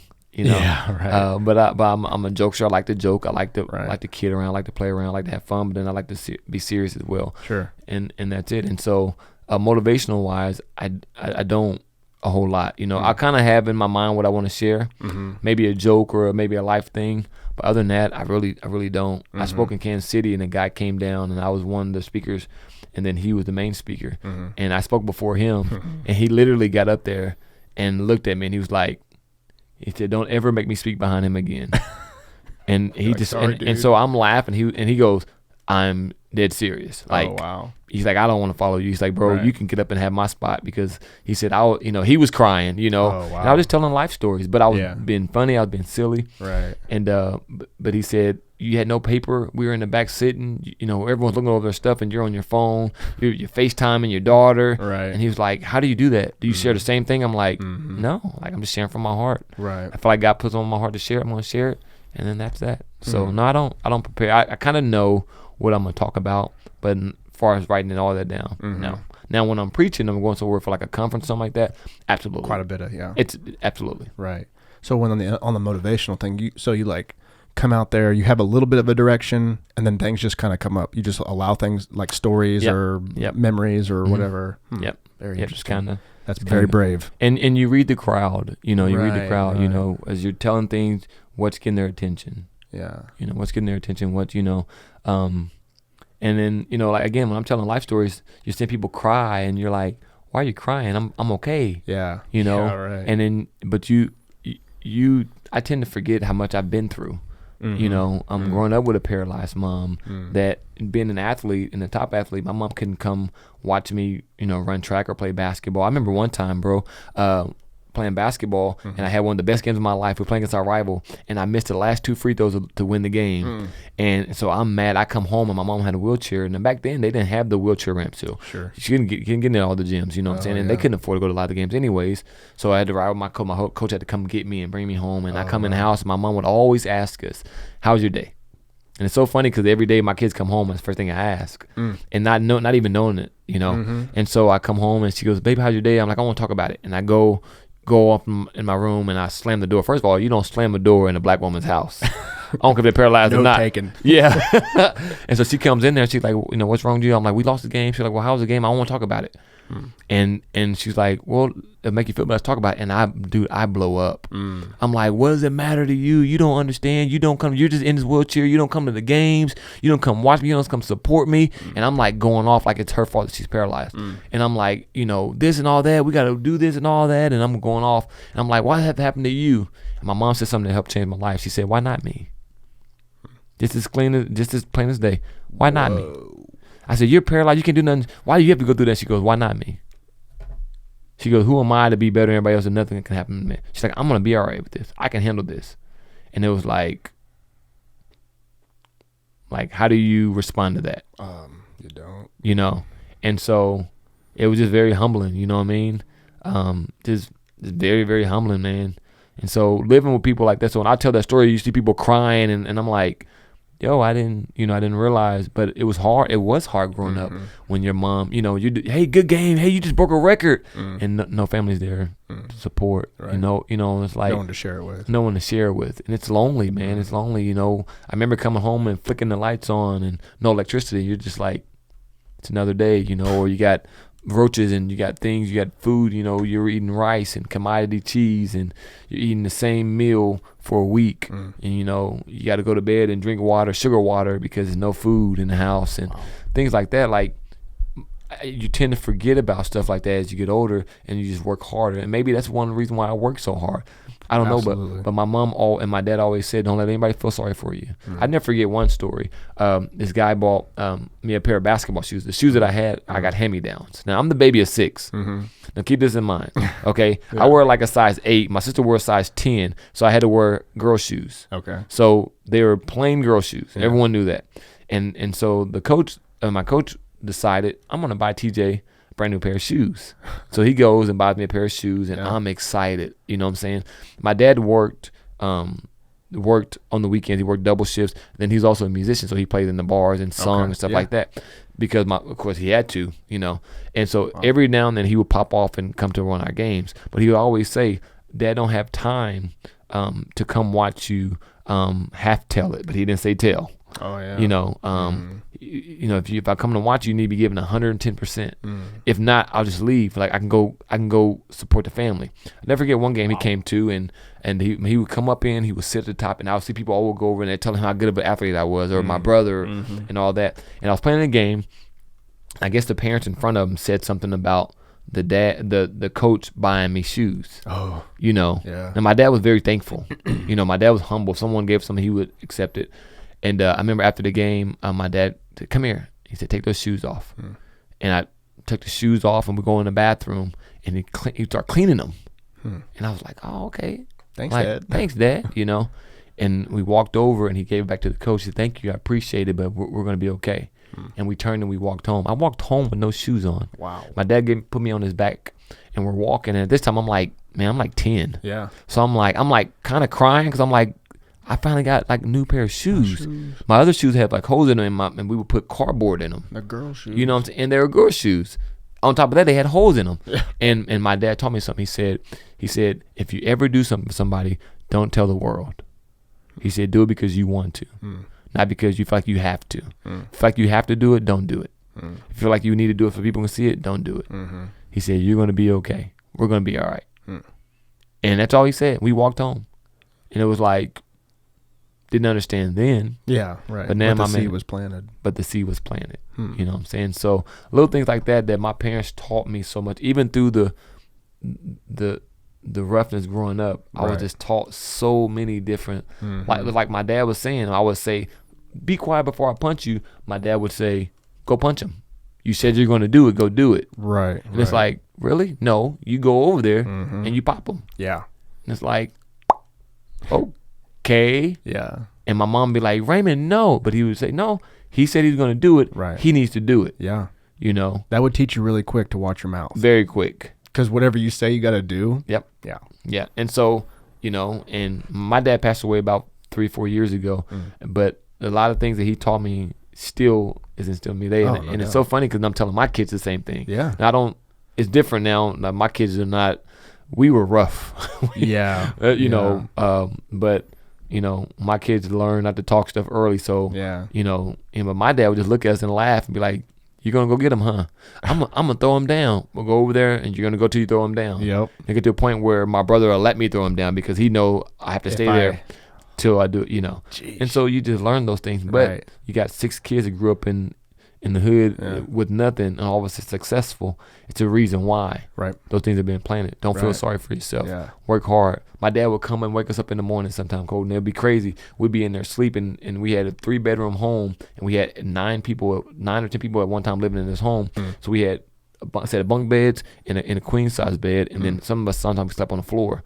And my dad would come in there and wake the boys up, turn the light on. He would go to work at 4:30 in the morning, turn the light on. Hey, wake up, get up, and we all jump up.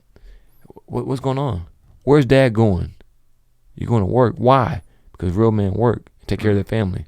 Go back to bed. Love you guys. Oh, wow. And he would do that like once, twice, sometimes 3 times a month. Yeah. Hey, all the time. I would be in high school when my dad we were doing good. My dad had a good job. He went back to, you know, and he would come in there sometimes. Hey, son. Hey, wake up.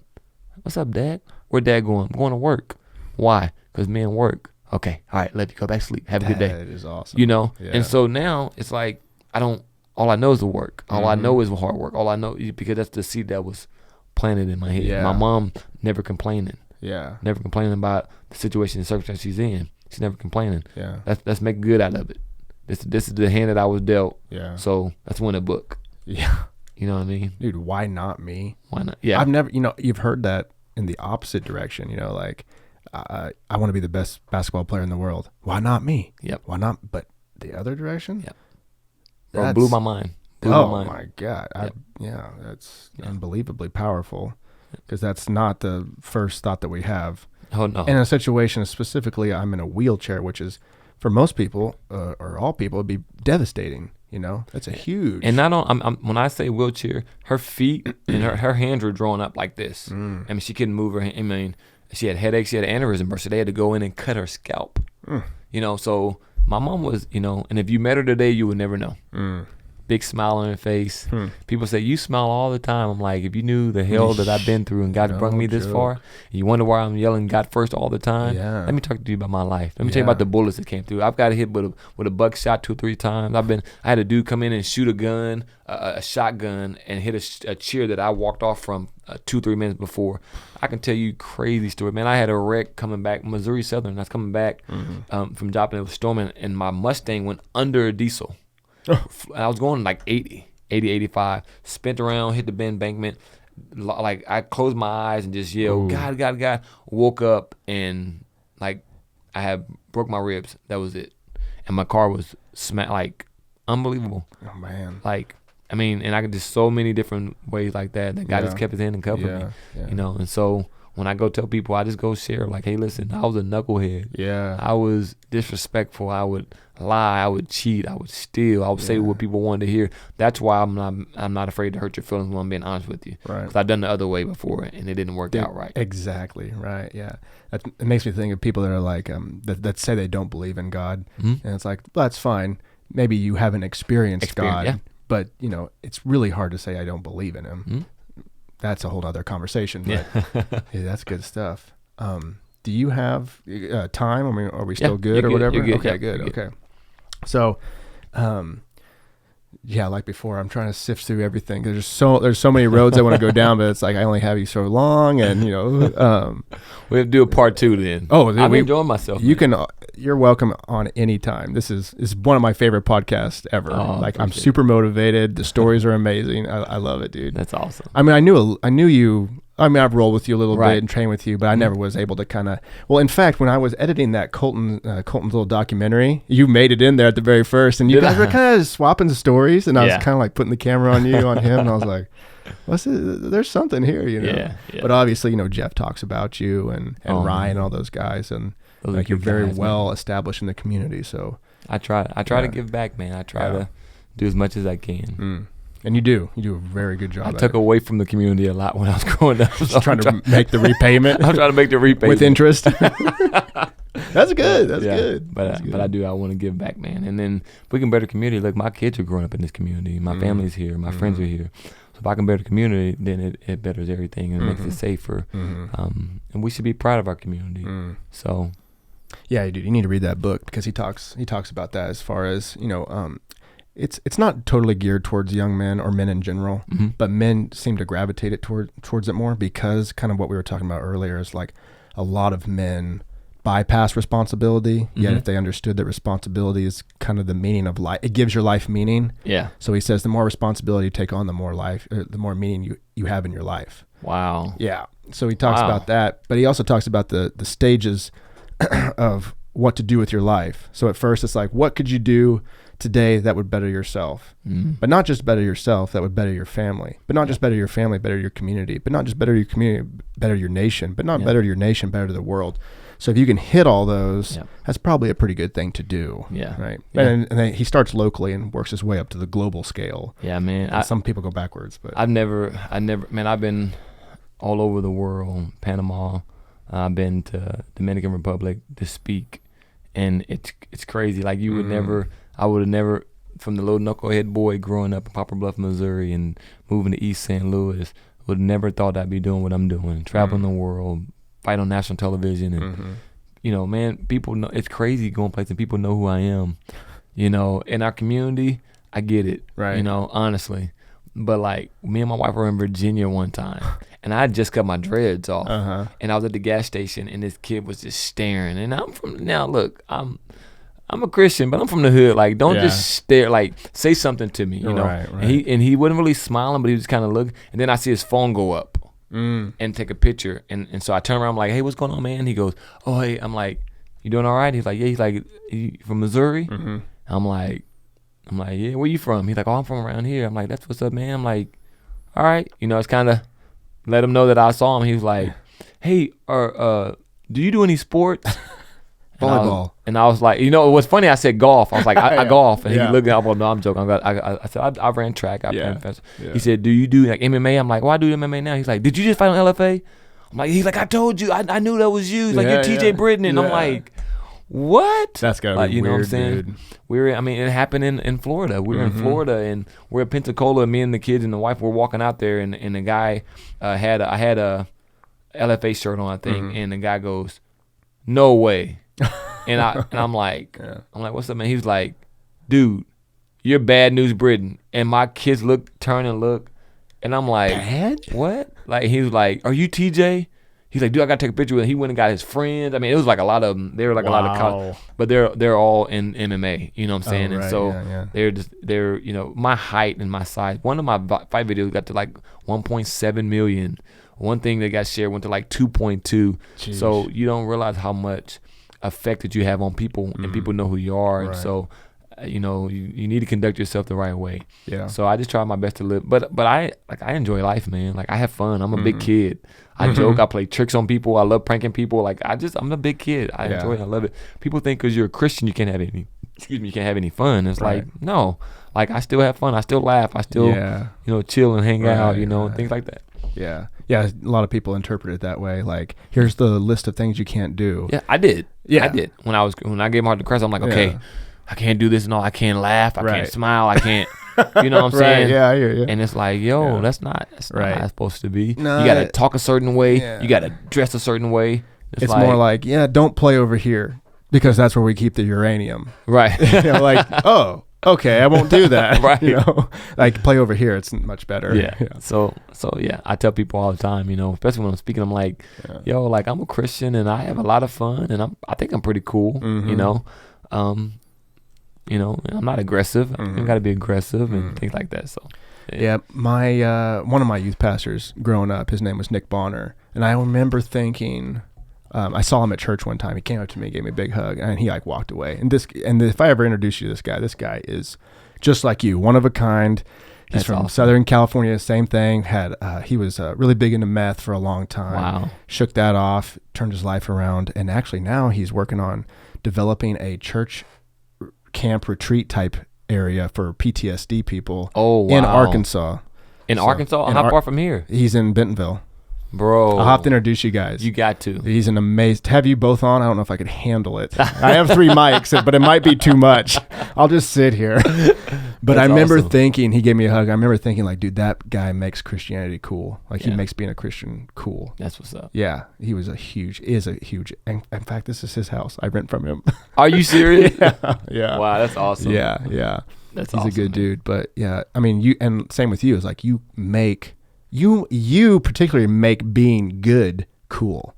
Oh, thank you. Like being responsible. Like a lot of times, and you probably come across this daily or a lot, is the amount of negativity pushed towards marriage, whether it's like a joke, like, oh, she's always right, or I gotta go to the in-laws, and it's like, whoa, I like my in-laws. I love my in-laws, bro. Like they're like a mother and father to me. Exactly. That's exactly how I feel about mine. I call them mom and dad. Yeah. And it's like, wow, I don't even know if you know what you're saying. You might just be regurgitating what you heard your dad or your grandpa say or whatever. But those seeds have been planted. Absolutely. I had this metaphor one time when I got married, and maybe, I don't know if this happened to you, but the weeks going up to the marriage, I got to a point where I felt stoned, like I had taken too big of a pot brownie, like daily, and I was completely just glazed, and so was Kelsey. And I asked our pastor, like, what the hell's going on? Well, am I okay? And he goes, well, what's going on is like your soul is becoming malleable. Yeah. And then when you guys say the I do's, like, and then you will be hardened back up and you'll be one or whatever. Yeah. And I was like, oh yeah, that makes sense. Wow, that's true. Yeah, absolutely. It's true. There was a thing, and I said, well, I've been writing in my journal. I've been saying, like, I've been writing my beliefs down. And like, I was super anti-marriage. I was super anti. Really? Oh, big time, dude. I was like, the Chris Farley joke where he's like, he said something like, this wild stallion must run free, or he will die. That was me, dude. That was like, no, I want to be that rock star. I just want to be that bachelor, cool girlfriend, but I'll never, but anyway, obviously I got married. But I was telling him, like, I was writing down these beliefs, even if I didn't like them, I was like, yep, I am definitely running off of that belief. Wow. So like one of them was, I'm anti-marriage. I guess how would I write that? Like, I'm against marriage, or marriage is bad, or whatever. And I was like, wait a minute, where did that come from? And so I kind of pulled a string of this thing, and I found where the seed got planted. I'm like, I did not plant that. Wow. And so I pick it up, and I kind of located where it came from. It came from a father figure, or an adult male, from when I was like 2 or 3 or 4 years old. I believe. You know, they're speaking down to me, and I'm like, wow, he looks super unhappy.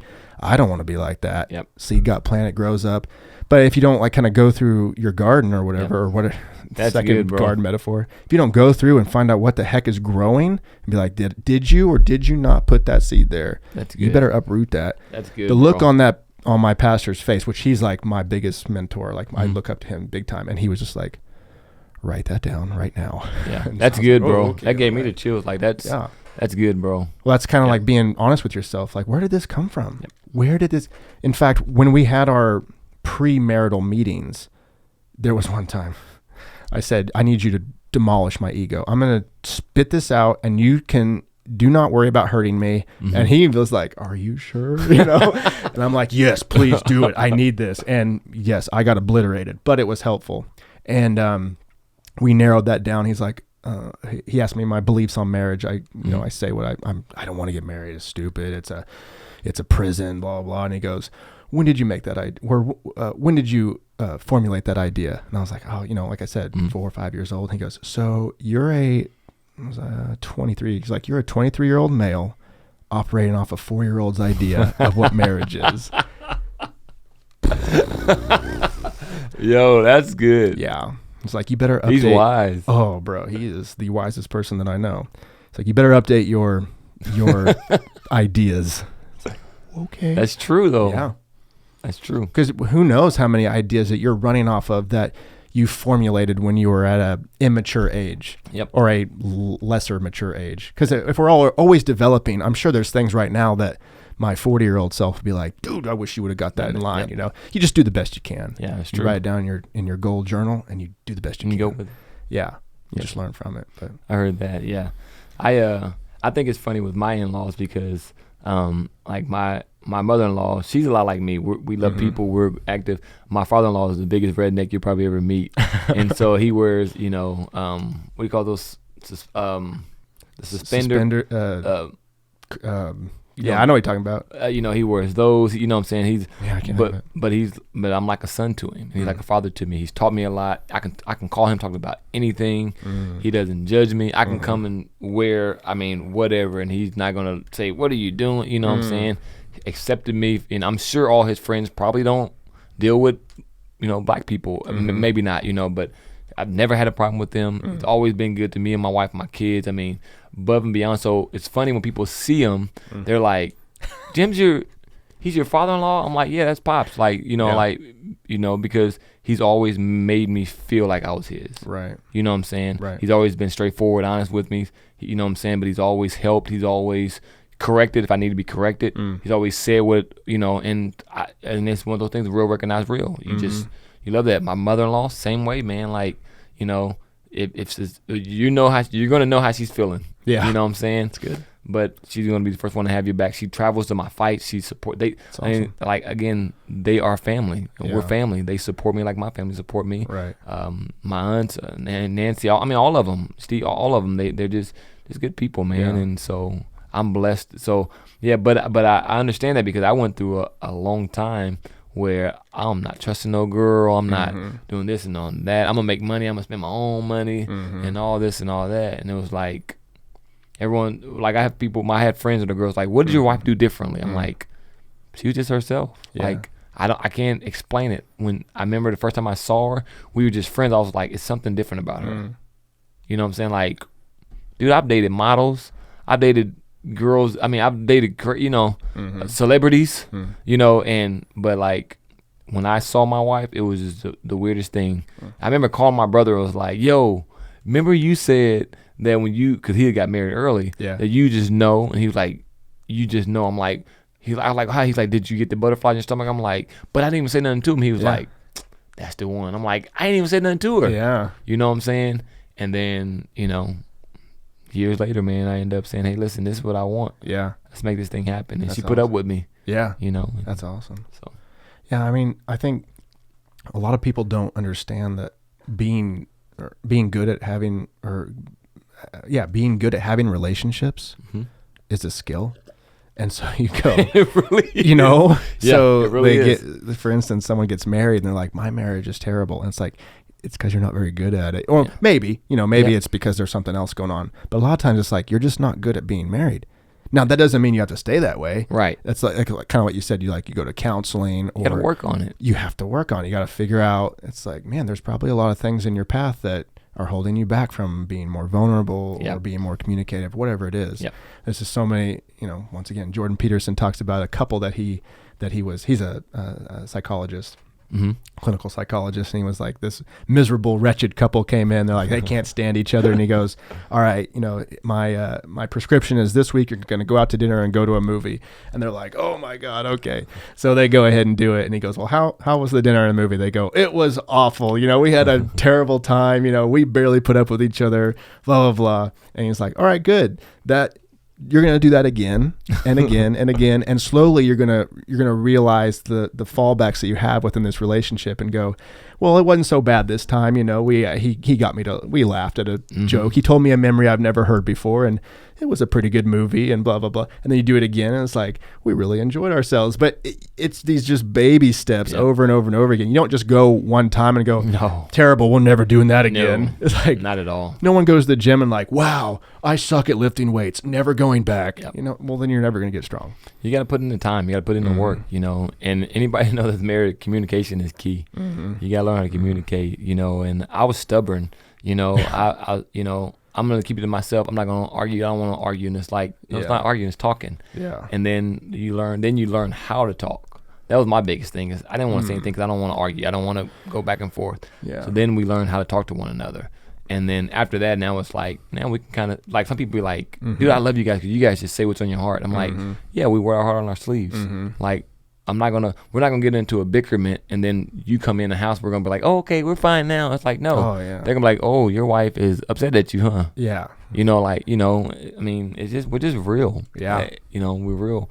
But we also love one another. Like that's my air. Yeah. You know what I'm saying? Like, I wake up, I kiss my wife every morning. We don't leave without kissing. We talk on the phone like little kids. Yeah. If I'm out of town, I'm on the phone for an hour or so talking to her. So halftime we're just sitting there listening to one another. You know what I'm saying? Right. Or she'll call me, hey, I can't sleep. No problem. Put you on, bigger phone. I'll play my game or whatever. And she, I mean, like, I enjoy it. But growing up, I didn't because I've seen so many relationships that were just bad, man. And those seeds were planted, and it was, girls were good for one thing and one thing only, and this and all that, and so those seeds were planted. So I had to, like you said, I had to go and get those taken up. You know what I'm saying? And it's hard to go back and take it up, and if you've been living in it for so long. Well, you think it's part of you. You think it's part of you. That's a good way. I'm glad you said that. It is. Yeah. Well, that's why people get so angry when you attack something like politics or religion or something, because they feel like it's them. Yeah. So they feel like it's an extension of them. Yep. So if I go, TeeJay, I don't think that's a good idea. You go, oh my God, that hurt. And it's like, no, it didn't. Yeah. You think that's you. In fact, I can pop it off you, throw it away, and stick something new on. It's not you. Yeah. And so many people take that to heart. It's like, yeah. I'm not attacking you. I know it might feel that way, but I'm not. Yeah. But that also comes with, like you said, learning how to communicate, learning what to say, and then who you're talking to. I can't, you're fat. Yeah. Might demolish you, and you might go eat a cheesecake or something, which is not the outcome we're looking for at this point, But yeah, just communication, man. Just spending the time. I think if I could give someone just a little advice, it'd be communication and spend time. Like you said, when you're saying go to the movies, you know what I'm saying? Me and my wife, we try to do a date night once a week. Right. With my schedule and her schedule and our kids, it's hard, but we'll make time for everything else. Yeah, right. We'll better everything How much Netflix else. you watching? Exactly. And people say, well, I'm killing at my job, but my marriage, man, my wife, I'm like, so you're putting more time in your job than your marriage. Clear. Because your job may not always be there, but she can be if you allow her to be. And so, right. But that's things my dad and my mom taught me. I watched my dad be there for my mom. He could have easily ran off and left us kids. Nope. Real men work. Real men work. You know what I'm saying? So, when times get hard, it's like, oh, okay, well, we've been through hard times before, babe. No worries. Yeah. We're going to get through this. You know what I'm saying? Well, we can't pay this bill. We've been through this before. No worries. You know what I'm saying? And, you know, I've dated rich girls that, man, I dated a girl that her parents were in an island. I mean, they were insane, you know, insane rich. And I remember just thinking all the time, like, I can't follow that. Like, that's insane, bro. Like, you know, just what they do and all that. And it was just, but they were so unhappy. Yeah. Like, once I was around them for a long time, I realized, like, they're so unhappy because money can't bring you too much happiness. Right. You know, and so that's why we don't get caught up in the money. I don't get caught up in the money. I have people say, man, you must make a lot of money. We're blessed. Right. You know, but my wife always tells me, she takes care of all the finances because she said, you'll give it all away. You know, and I will. That's because I grew up with nothing. Yeah. So, and I made it this far, you know, so, but some things are priceless. Like having a family is priceless. You know, being able to be a professional athlete, that's priceless. Oh yeah. It's not a price on it. Doing stuff like this and you're talking and getting the word out for people, like, it's priceless. Right. You can't even put a price on stuff like this. Right. But people want money. They want, I want the fame and all that. I'm like, really? Because that's going to die out. Your money's going to leave and the fame's going to die out. Something new's going to come up. Then what? What are you going to do? Because that's how you live in your life. Then your heart's not right. Right. I mean, even things like being debt free.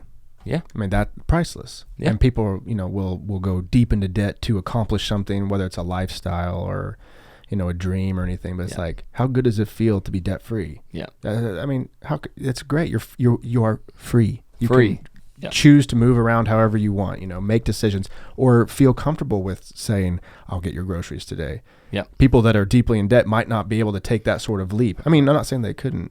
I mean, I couldn't, but you know, if it comes from a more comfortable spot, like I can help. I've taken care of my affairs, and now I can reach out. Yep. Exactly. And we're like, and me and my wife, we have a goal to be debt free at a certain time. Right. You know, and it's one of the things. Is like, it's not a I want. It's we will be. We will. It's a difference. You know, like we discussed earlier.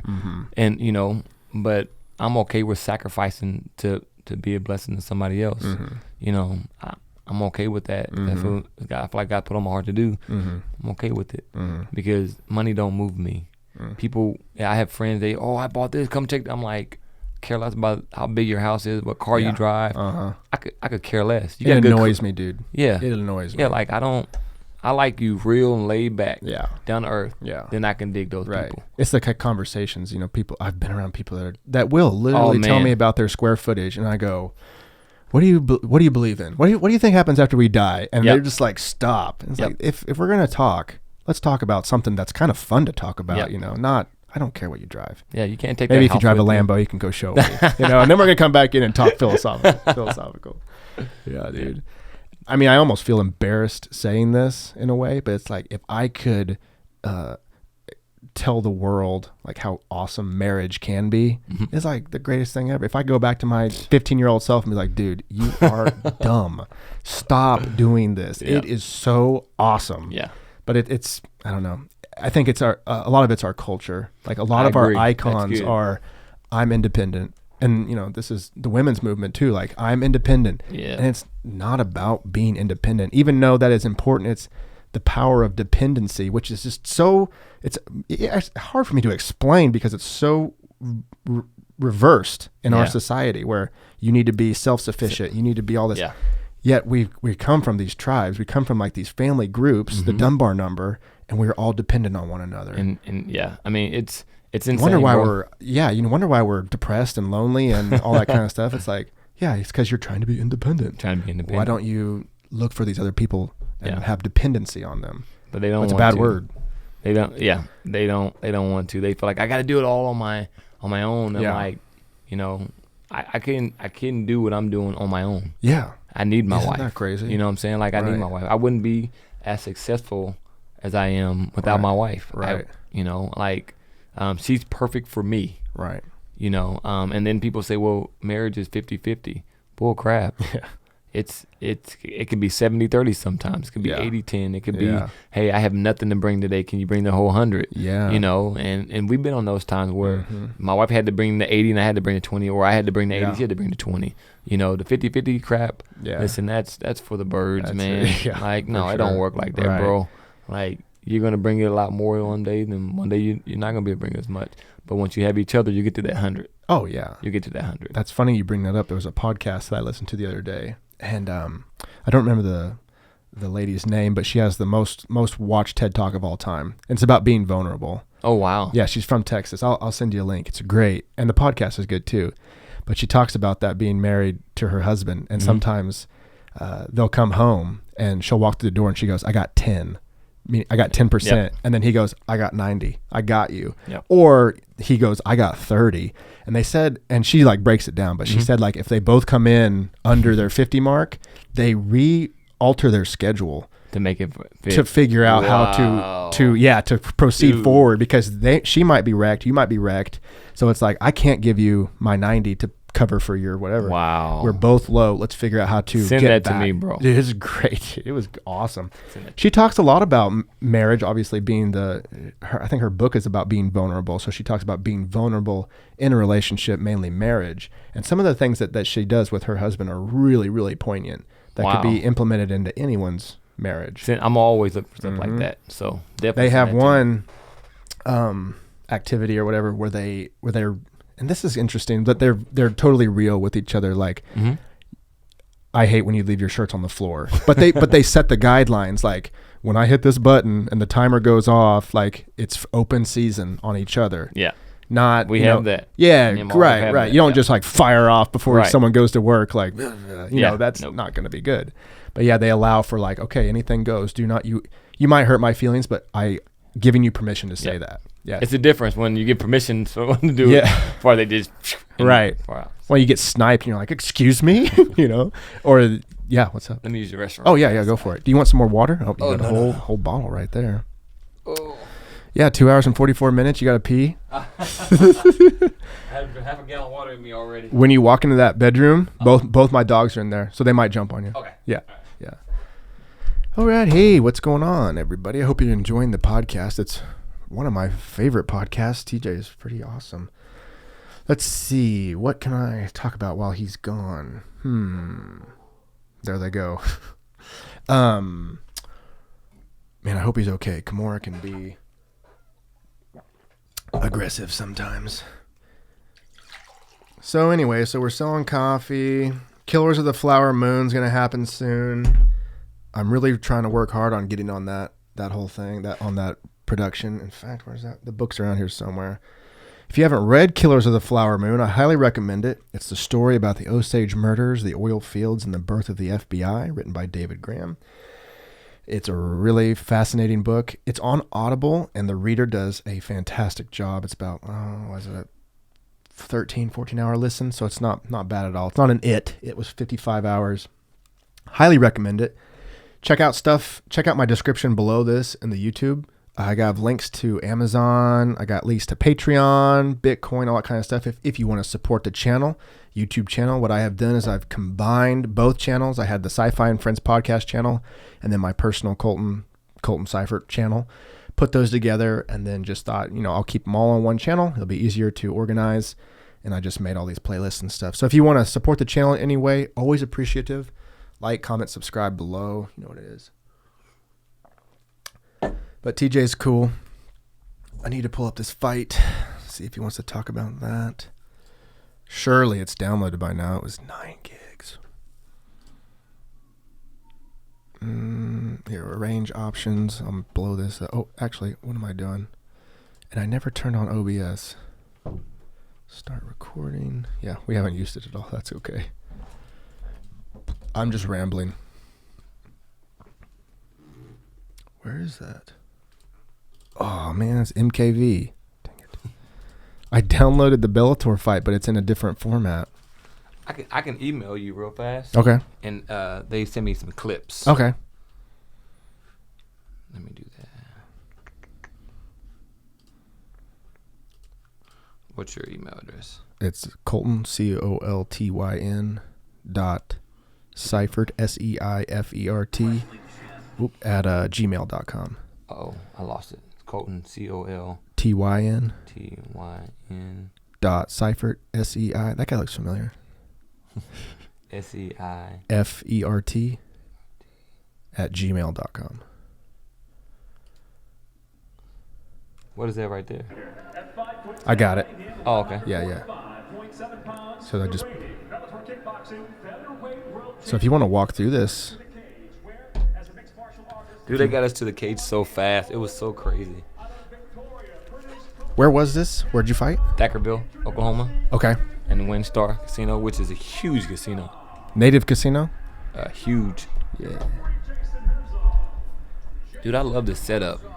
I know, isn't it awesome? I love it, bro. Yeah, This dude. is, You could have your own podcast. I could hook you up. You could do a Monday motivation. bro. You know what's funny? This is honest to God truth. Like, I've been talking about doing a podcast for the last year and a half. Bro, well, you met the right guy. Like, Look how ready you look. I was feeling chin down, push forward. What are you weighing there? Oh, dude, I was probably 165, 170. That's pretty light, huh, for you? No, we weighed in at 145. Oh, jeez. Yeah. I mean, you just look shredded. I think that threw him off, me pressuring so much. Right. I didn't let him get comfortable. Right, he's bouncing quite a bit. When he's bouncing, he's not going to throw hard. Yeah, and your reach is quite a bit longer too, so he's Yeah. got to at least address that. Nice. I like. So you're pushing him up. He was strong, though. Look at those tree trunks. He was Yeah. pretty strong. A lot more stronger. I mean, I figured he'd be strong, but he was strong for so long. All right. His endurance. His Yeah. endurance was pretty amazing. Right. So you got to go 15 minutes of wearing this guy down. Yeah. And we were ready to go 15 minutes, and I wanted to be grind, Yeah. His brother, I think it was his brother, one of the coaches said, you're so happy, and yet you fight so aggressive. Yeah. Throws him I'm off. I'm like, I'll take it as a compliment. Yeah, I just need his elbow. That wasn't a good plan. I figured I could You raise going it. for the right? This one, the right one? No, Or his I left? threw a knee and his elbow stayed there. I'm looking for a takedown right here. Oh, See, he kept grabbing the cage. Can't do that, can you? No, you're not supposed to. But he was he was strong, and see how I wanted him to get that hand in there so I can trap that arm. Oh, look at his back, man. Yeah, I was pressuring the whole time. Shredded his shoulders on that cage. Here you go. You're trying to. He knows what you want. Yep. And there's one of the things where I was going to get it. His coach was telling him what I'm going to do, and I'm like, yeah, I'm going to do the exact same thing. He's trying to do this. I'm like, yep. There you go. So you switched up your angle. I had to. Caught him off guard. I had to. I just switched it, and Sam Robertson was in there, and he was yelling, "Switch." We have a little something we work on, and so right, yeah. I couldn't get over the leg. So he Yeah. said, "Yo, switch." I'm like, "Oh, that's a good idea." Yeah. And it worked. very quick. So right here, you're just trying to posture up. Yeah, he's holding my glove. So I wanted to go under the back, but my hands broke. So every time I would grab, the way the gloves were, then that left hand, like I just couldn't really hold like I wanted to. See, like I get the wrist Right. like I want, but I just couldn't hold on to it. So and that helped me pass. I wanted to pass there, and I could have passed easier, but I'm just kind of taking my time. Tagged him there. Yeah. With your left broken hand. Yeah. So who are these guys? I mean, So that's Ryan Mossberg on the left from Mossberg Boxing, D. Allen Hitman Hicks in the middle, and then Jerry Walker. He's my head coach. He's on the right hand nice. side. Yeah. And then Sam's on the back side, on the other side. He's yelling at me. Nice. So Yeah, I know Ryan and I know Jerry. yeah, and so he has my arm trapped. Your right arm. He had my right arm, so I couldn't really punch with my left like I wanted. So people were like, punch, and I'm like, You're ambidextrous though, right? So it I doesn't am. matter which. nope. So it's doesn't matter. not too big of a deal that he's got that caught. Yeah, but normally Obviously. I can punch with my left, but my hand was hurting so bad. I was like, man, I don't want to. Actually, at this point, to be honest, it's not really hurting me a whole lot. But I didn't want it to start hurting. Right. You know? didn't want to damage it further, So, especially in but the first round. Right. So I wanted to kind of work and grind him out, and I thought they stood us up. I finally got the arm loose. I'm gonna start prying, and then he's gonna stand us up. I didn't understand that part. Because You know. progress was being made. It's being made. Right. So I look Did you at see him. him? Did you see what he's? Whoo. Yeah. Oh, he was happy you stood him up. Yep. But pressure back. I think I'll take a step back, and then I'm like, oh, wait a minute. I Yeah. gotta go back forward again. Yeah. Wow. Yeah, he threw that hard. Yeah, that was He threw that hard. Yeah. I remember fast, I remember too. thinking like, woo. But the pressure helps be able to see those things. Right. The punch I got caught with the last fight, it was a punch I didn't see. Something like that. Because I was backing off. Kind of, I got hit with that same punch before, and it didn't do anything. So what are you looking for here? What are you thinking? Do you know what time's on the clock right now? No, I don't. Okay. I don't. At this time, I had the high hook, and so I was expecting him to knee with the back knee, but he tried to step in. So at that time, I heard the 10-second clock, so I was like, Right. I'm gonna be patient. Right. I'm gonna wait. I thought I was gonna let him release, and I was gonna throw an elbow. But he kind of actually kept tighter than I thought. It's like he didn't want to release, Right. and I was kind of confused there. So I ended Maybe he up was playing thinking- mentally. I was like, man, Well, he knows there's 10 seconds too. yeah. So And maybe he's just like, let's just rest a little bit. just ride this out, get to the next round. See, like I'm fine, man. Like You look all right. You look Yeah. good. You don't Yeah. even look winded, bro. But neither No. does he. He's a little bloody. yeah, I caught him with a shot or two. Mm-hmm. Looking at this fight now, I could tell the worry in his eye, and I think that's why when the fight go on, there's a few times we had each other against the cage, and he flipped us around, so I was gonna let him go and throw, and then try to take him back down, but he wouldn't let go, and so I was like, man, he Close don't like that getting hit. distance. Yeah, he Yeah. don't. Maybe this is what he wants to do too. Yeah. Which is hard for him because if he's on his back or if he's locked up with you, he can't kick. There you go. So bold cotton or bold Yeah. strategy. Go Cotton. strategy. So, but again, I'm gonna meet him in his face. I'm gonna run out there, and I want him to like. It's funny. I've talked to a few fighters after the fight, and they always say the look in your eye, man. It's like no, I'm ready. Like, I want to be the first one to see. I want to be him in the middle of the thing. Like, Yeah, I want to right, win right. everything. Right. That's interesting. I didn't notice that, but now that's cool. Ooh. Yeah. Yeah, so you are chin down coming forward right there Yeah. big time. So then I think they realized what I was doing. I think the announcer were like, oh, okay, So there you go. See, he grabbed the cage right there and grabbed Yeah. it again. Yeah. So it should have been. Is that what he's saying? Don't grab the cage. Yeah, but in the locker room, he said if someone stops a takedown with the cage, then I'm gonna let you go ahead and get the spot. We're gonna start from there. Okay. Happened twice, and we Right. never did. So maybe he saw something different that I didn't see, or maybe he just didn't see from the angle. So there's funny because his hand is stuck in my glove. Oh. So we both stopped. Right. Very good sportsman. Yeah.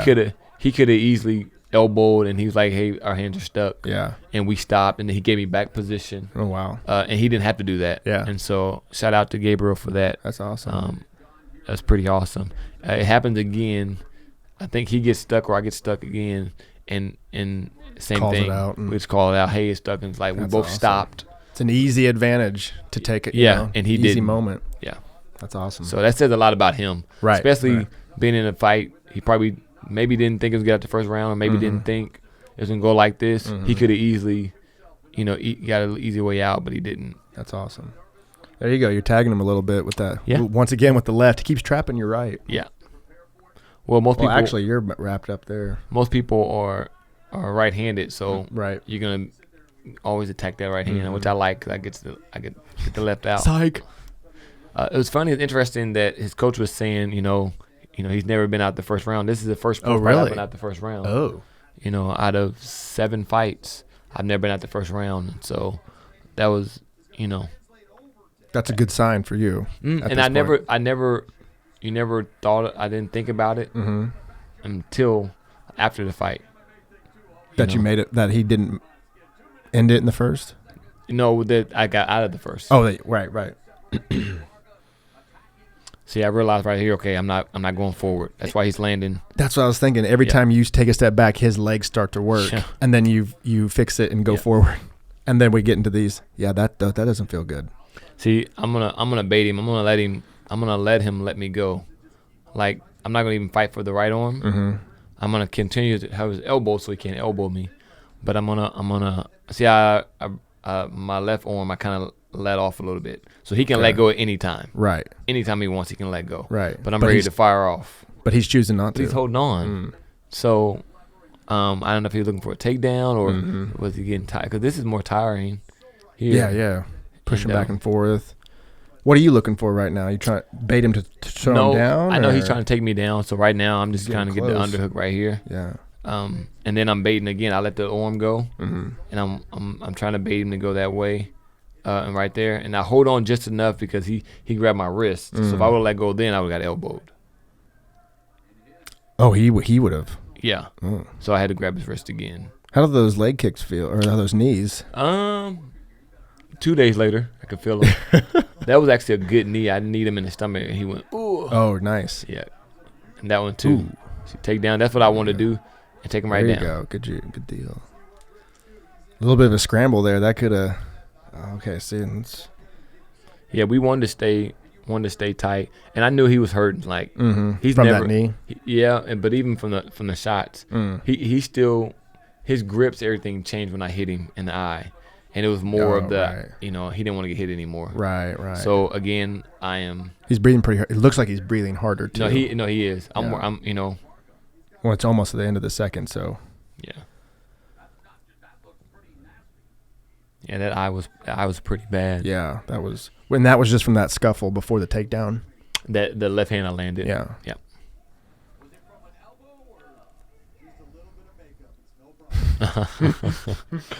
Big John, gotta love that guy, man.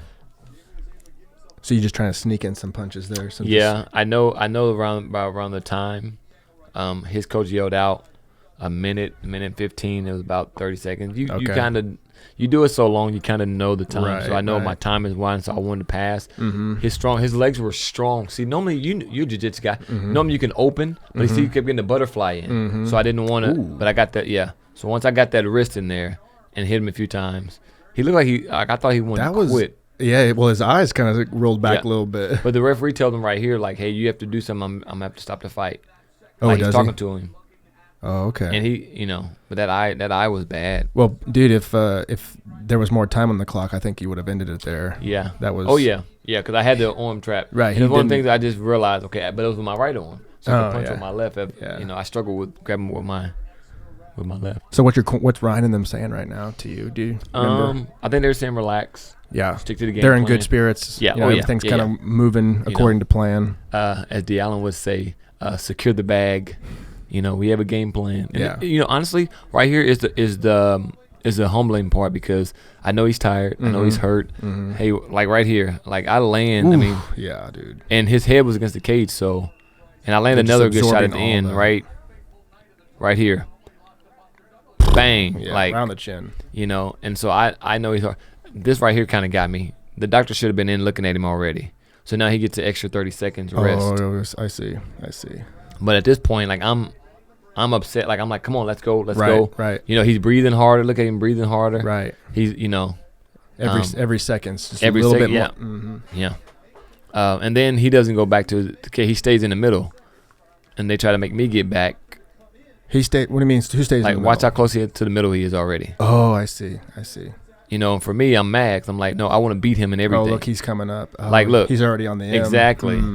And some people may think that's not a big deal, but then he starts moving backwards. Right. And where I came right to the spot he was in. I wanted to take it. Right. I want that M. Yeah. Right. And it's crazy. You took it. It's crazy, but to me, it meant something. That's where he's at. I need to come take that. That kind of goes back to those micro wins. Like they're just little tiny wins. And people, humans notice those. Like that guy just came all the way to me. Like he's much more in control in this situation. And I think for me, this was humbling because I wanted to come out and throw. He can't see. It's on his left side with my left hand. I grazed him and hurt him. So let me hit him hard. Right. And put him away. Put away the national, the world champion. Yeah. But that would look pretty good. You got great coaches saying, hey, stick to the game plan. Yeah. Right. Secure the bag.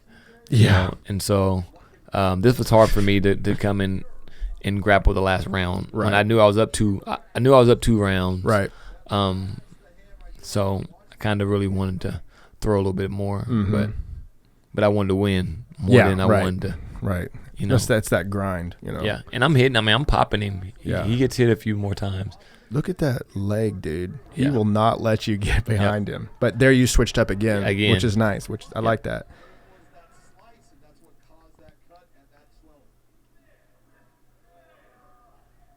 That was a good knee. Shook the whole camera. Yeah. Yeah, that's you just keep grinding away with those knees. Yeah, and I think the ref is saying work, maybe saying work Oh, there, and I'm like, Why don't why you talking to me? Yeah, like I'm working, and Right. even Big John said he's working. Yeah. like Britton's working. I'm like, yeah. why are we, Well, I mean, while you're holding him right here, like his little health bar is going down. There you go. And then, Yep. at some point you're going to throw him down or attempt to throw him down. You're not just standing there, No, I'm working. giving a hug. And I'm pressuring. His back's against that cage. I mean, it's Oh, red. you can see his It's- shoulders, dude. They look Yeah. bad. Ooh, almost. He grabbed the cage quite a bit, and sometimes you grab it not even trying to. Right. I've grabbed the cage on accident a few times. Right. I think these knees right here hurt pretty good. He's gonna throw a few. Yeah, see, even... Ooh, he's tried a little bit of separation. Yeah, I had that on. I wouldn't let that Yeah. arm go. See, Yeah, his shoulders look terrible, dude.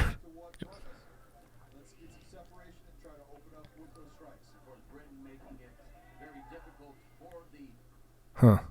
Do-si-do. yep. And at this point, I'm wearing on him. I want him to feel that 165, 170. Right. And what's crazy is he's trying to pull away. And this Yep. whole time you've allowed it, but he hasn't taken it. And now that he wants it, Exactly. there you go, dude. Well, he released a minute ago, and I threw that knee to the stomach, and then reached back in. I think that, like, he's breathing hard now.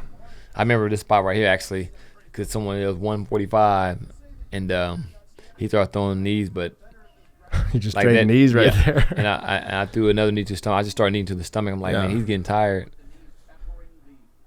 Those knees right there, those Those are like knee to knee. yeah, those sucked a little bit. See, I'm going to the belly every time. Yeah. That doesn't make it easy to breathe. Nope. And now on top of that, I'm putting weight on it. Like Oh, so you just kind of fell there, just kind of dragged him I with did, you.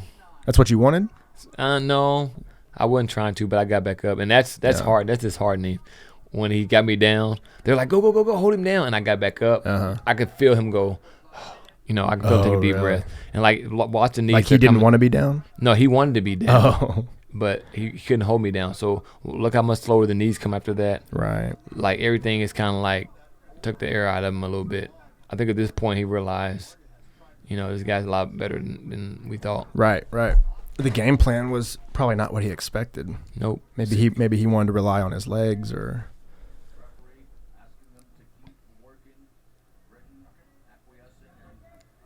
Oh, here we go. So he's so he didn't think that was enough action. Nope. But you're like, well, we'll go right back over Yeah, there. 30 seconds left now. I'm Yeah. like, nope, I'm not Right. giving you opportunity. Right. No way. This was actually a little slick I stepped. Did you just drag your face against the chain? Against the No. chain link? Oh. It looked like your face. Oh. See, he threw an elbow at the back of the Yeah. head. He's got your back. But no, I got his arm. Oh, I had his got arm you. so I he got couldn't. you. There you go. Yeah, his back is. Yeah, I pressured against the cage. Yeah, his back is shredded. Yeah, I saw that picture on Facebook. That was Yeah, I cool. always ask, the fighters just to pray. And again, I'm not Right. throwing God on them. I'm just saying, God, thank you for allowing us to walk in the cage and walk out. Yeah, Thank you for right, keeping us right. safe. Any injuries that we have, Right. pray that you heal us. And then that's it. Yeah. Quick Quick and clean. clean. What are you thinking here? You feel good at this point? You feel... Honestly, I'm getting chills just thinking about it. I'm mixed feelings. That's the Yep. one, dude. If you Yeah. would have... If I would have landed, you're right, about an inch more. Look how fast that comes up, though. Dude, that kick is textbook. Yep. But the same thing we were working on with Colton. He land Right. that, come right behind it. Yeah. It makes kickers think about it after a while. Right. And it's cool because you've got it to an automatic. Like, Yeah. you're not thinking the leg comes up, Yeah. the punch goes out. Yeah. I mean, that's how my trainers train. I mean, it's fast. But I mean, he was pretty knotted up. I mean, every fight I've been in, amateur and pro, every one of them, I've busted guys up. I've never been out of the fight that my opponent didn't have blood on him. I believe that. So it's crazy. You look pretty good. I'm still pretty. I got a toe mark on the right hand. Oh, is that what that is? That's for that. Yeah, That's from his toe. He got you. But other than that, I felt good. I love this referee, and I've watched him in the UFC and all over. And I said, "Oh, that's enough." He said, "I think But You're all right. again, even now, do you know that you won right now? Do you feel like you won? I mean, I know you're hopeful. I was hopeful. Yeah. But I know who he was, Mm-hmm. and they gave him 29-28. But I started lifting my hand if you like. Yeah, like. That's got. I didn't know, and it's always, I don't know, it's crazy. After every fight, it's always emotional. It's just the, man, all the hard work is paid off, all the sacrifice is paid off. It's like that tiny moment where you can relax for. Yeah. You're right. There it is. You're right. It's just that moment where I can breathe for a second. Right. I'm upset you didn't give a speech. I wanted to hear a speech. I know they didn't give you a chance, but yeah. If I would have got a finish, they would have. Oh, right. But just went all around. But yeah, that's awesome. Yeah, but it was cool. It was a cool experience, man. He was very humble. We went back in the back, and I think, he knew. He realized my hand was broke. Oh, right. And my pinky, and he was like, "Did you do that before or after the fight?" I'm like, well, both. But I had someone say, "Well, if you didn't break your hand, you would have." I'm like, no, it really didn't affect me during the fight. Right. And I'm just being honest. Like people think that it would because I done it. I done it like 4 weeks out. Right. So I had time to adjust what grip work, what grips don't work. Mm-hmm. If it would have been maybe a week or so out, it's different. But I had plenty of time to adjust, so that didn't affect me. You were aware of it. I was aware of it. Right. It didn't really prevent you from doing something. No, because we just worked on other things. Hey, that's not going to happen. This will happen more for that grip. Mm-hmm. So for me, it didn't change anything. It's another takedown or two that I normally try to hit more of. I'm more comfortable with. I couldn't attempt because of it. But other than that, man, I make no excuses. I went in that cage and gave it what I could give it. And win or lose, I wouldn't have complained about it. I wouldn't have said anything about it. So it's good stuff. I'm happy. It's awesome to see Bellator, dude. Yeah, that's pretty good, dude. They treat you right. Yeah. I worked out with a lot of people don't know. I worked out with the UFC at the Tough Enough house to get in the Tough Enough show. I actually made the cut to be on the Tough Enough show. Nice. And then that's when I forget who was going to be coaching. I think it was Holiday. Okay. Oh, Holloway. I'm sorry, Holiday. Holloway, Max Holloway, and with Frankie Edgar. I think we're going to be the coaches. Okay. And then one of them got hurt or pulled out or something like that. Yeah. And so they had to find other coaches.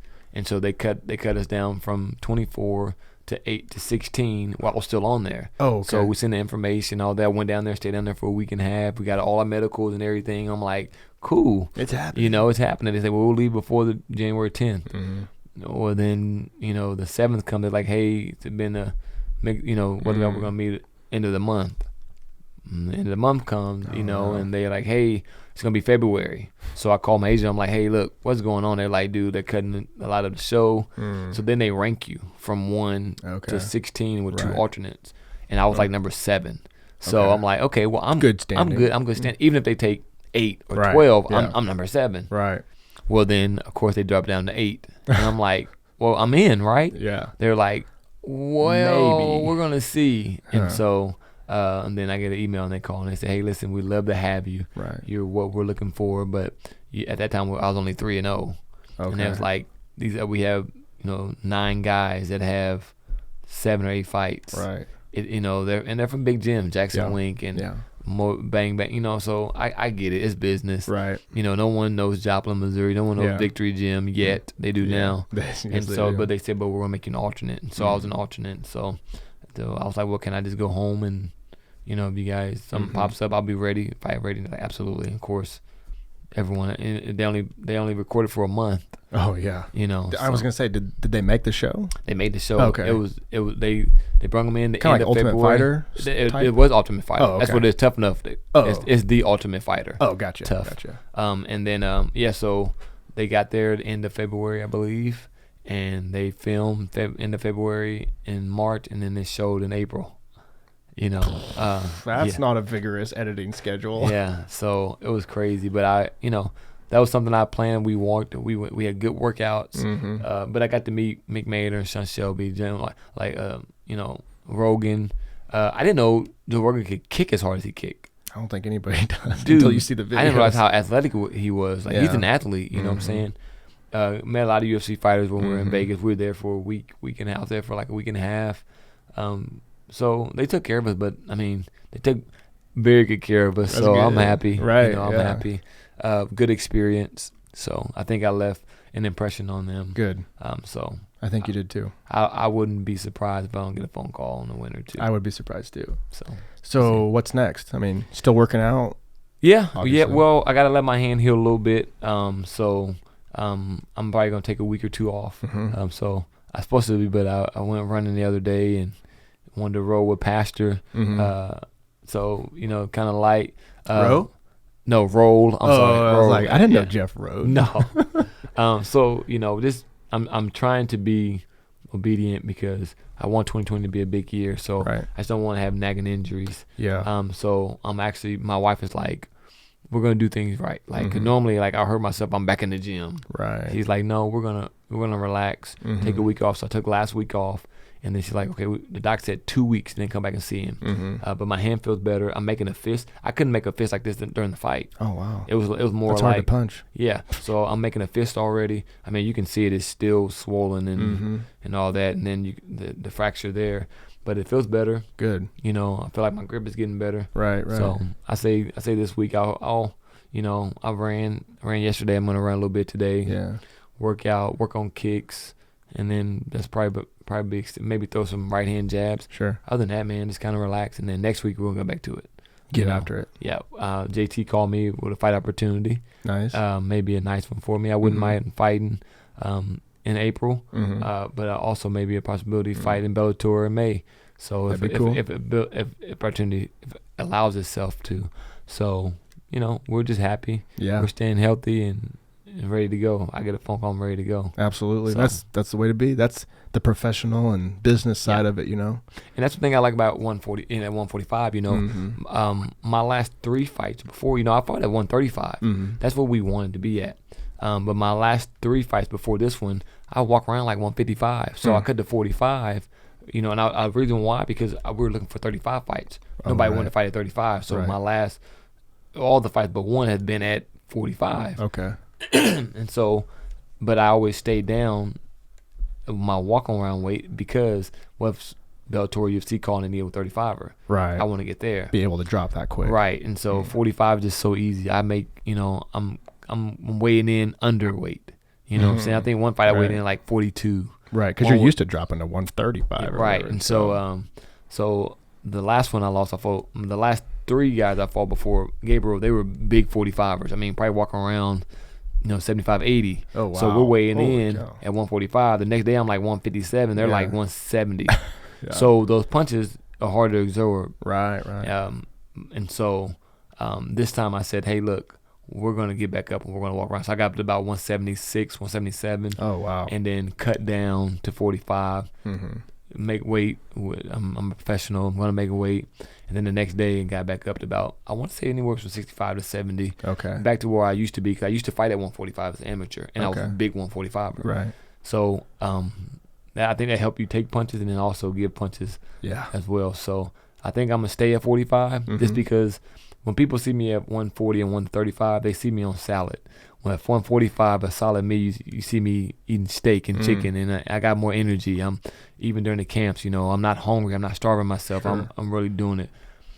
35, man, I gotta cut down. Gotta watch your carbs. We gotta watch your intake and all that. So I'd rather be at 35, right? But I'm okay with 45 now because I'm walking around heavier. So isn't it also probably harder to get fights at 135 just because of your size? Like we no haven't one got is that. No one wants to fight me at 135. I wouldn't want to fight. You have people say and they talk and they say it, but when it comes down to contract and things like that, majority of them don't, or a lot of them have like so many fights that maybe the state won't allow it, guys that have like a lot of fights but losing records that the state won't allow, or things like that. It's very rarely that you find someone, because at this point, you're between 5 to 7, 8, 9 fights. Excuse me. you're looking at the Bellator signing you. You're looking at the UFC sign. So people they get strategic. You know, Oh, yeah, let's take a imagine. safe fight. You know. Oh, yeah, right. I you see. know. So, but they're young. They can do that.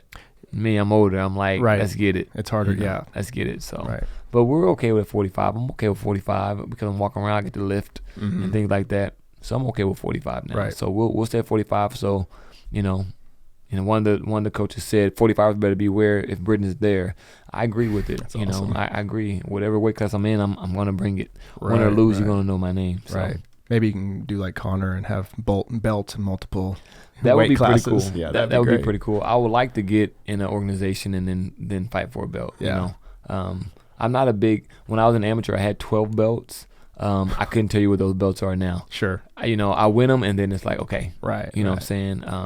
When I ran professional track, I had my national belt, my Right. national medal and all that. Like I couldn't tell you what those things are. Right. It's fun to win them, but Yeah. like they drive me, but they don't. Sure. Once I sure. win them, I'm like okay, I what's next? What's next? I'm always Right. thinking, what's next? Right. You know what I'm saying?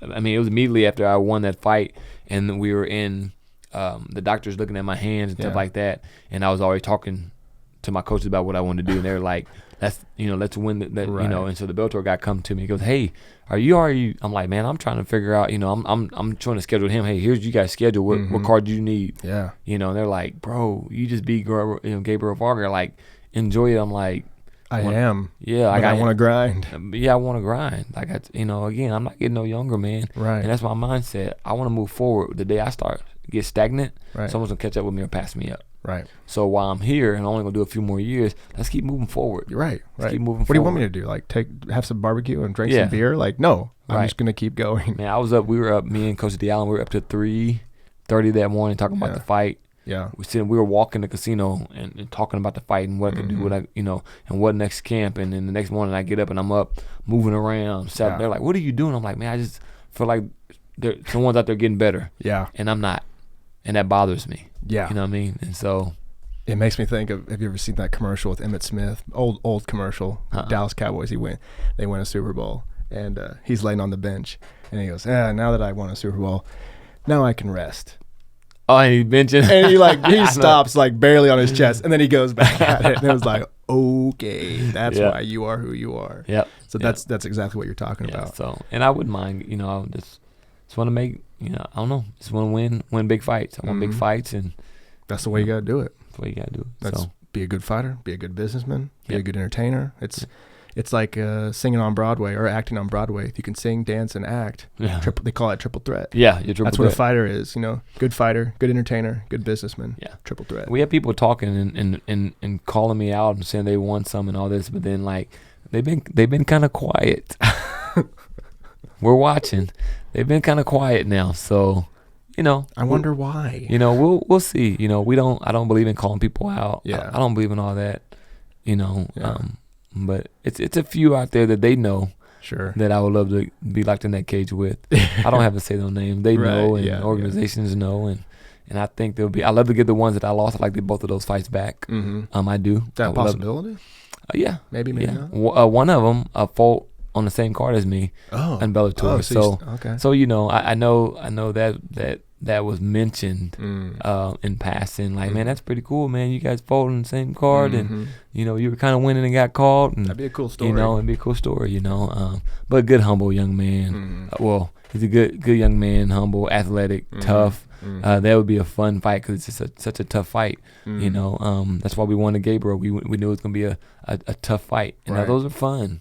It's crazy saying and hearing yourself say the tough fights are the funnest, Yeah. but they truly are fun, man. Right. I mean, they're fun. Well, it's like the payoff is so much higher. Like if Yeah. some bum walked out and you just like clocked him and it's done. And he dropped- It's like, yeah. what was all this sacrifice for? What was all this pushing for? There you go. But if you had to fight Gabriel Yeah. and you go 15 minutes with him and he knees you in the chest and the belly and the leg and toes you on the head, then you pull the win out, it's going to feel a lot better. Like, yes, that sacrifice, all those sacrifices were worth it. So that's cool stuff. Absolutely, man. Well, dude, I don't want to take up too much more of your time because we are at 3 hours and 22 minutes. Oh, yo, So, that's crazy. there was man. a lot. That went fast. I know, isn't it crazy? Yeah, This that is went the fast, least man. amount I've ever talked on a podcast. For real. It's My great. bad, I'm man. just like, keep going, Oh, keep man. talking. No, I love it, man. That's like my job is to continue the conversation. So when someone just goes, I'm just like, here's a question. I'll ask that question. Oh man, So, but I appreciate it. yeah, Thank you dude. for having me. Absolutely. is Anytime awesome. you want to come on, or if you have any questions about like how to start a podcast, Yeah. please, I will be more than happy to help. We have a studio at Victory. Oh, even And better. What's wrong with this studio? No, I love I'm the just studio. kidding. I like this is relaxing though. Yeah, like yeah. you know what I'm saying? Like Yeah. it just feel at home. I mean, Yeah. you just want to talk. You want to Right. You do a very good job of pulling it out too. You know what I'm saying? You Well, ask the thank right you. questions and you're very intelligent. Thank Some you. people do podcasts and maybe they just but you can tell this is what you can tell you're passionate about it. Yeah. I appreciate that. It seeps out, and so Yeah. I appreciate that. Well, You iron know. sharpens iron. Oh So, man, well, I'm a sharper man because of this podcast. and it goes both ways. Appreciate I it. appreciate it. So yeah, I thought about doing podcasts, man. For like it's actually on one of my goals Yeah. is start one up. there you and go. Here's your sign. Just need to. I think, and we don't talk too much about it, but I think like you don't have to do 3-hour podcasts. That's just what I enjoy doing. Mhm. Like you could do like 10-minute podcast, 5-minute podcast, 1-minute podcast, all that Okay. kind of stuff. And I know a lot of people will listen to that. In fact, like, and you could do a genre podcast. You could do a fight podcast, a Christian podcast, all kinds of stuff, dude. AMA podcast, Ask Me Anything podcast. I mean, there Wow. are so many routes that you can go. This is just the way that I like to do it. I just particularly like this Yeah, route yeah. because it's challenging for me. It's based off Rogan's podcast. I love listening to him and all his Yeah. guests. So I'm like, I'll just base mine just like that, Yeah. So there's lots of options. We can always talk about it. Well, you said it challenges you. You Mhm. know what I'm saying? So it's stretching you. So Yeah. you're only getting better. Talking to you for 3 hours. There were times where I'm like, I forgot what that question was. Like what if he stops talking? And it freaks me out. Really, I had bro. You couldn't tell. That's good because inside I'm like, whoa, get a question or talk about something. But I mean, that's just, it just makes you better. And then when you listen to it, I'll say this, that the podcasts that I've listened to in the past, Mhm. I've noticed things about how I listen to people or how I talk over people or it just listening to yourself, just like when you watch your fights, I'll pick up little things like, oh, he was about to tell an awesome story and you made a Really? dumb joke, Wow, so then that's awesome. in the future, it's like, this is that story. The story is coming. Don't say anything. And then the story gets told. Then my dumb joke comes out, Yo, So, that's what's up, man. yeah. I'm a huge believer in using technology to better yourself. Like, just like you that's are. good. The cameras capture you. You can't lie to a camera. That's right. If you don't sit up straight, the camera's going to see it. If you, whatever.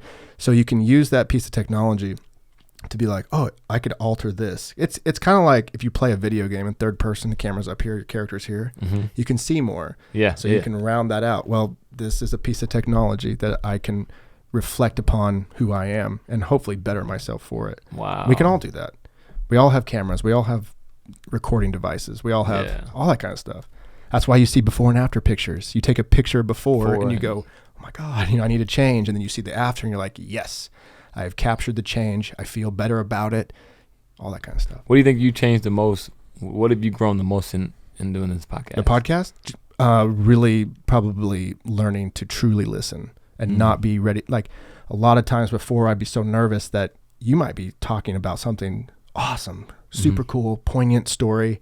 And I'd be like, talk about your idea about this, or here's 3 questions you can pick from, rather than just listening, having a little bit of pause in between and going, what do I feel about that? And then it comes out.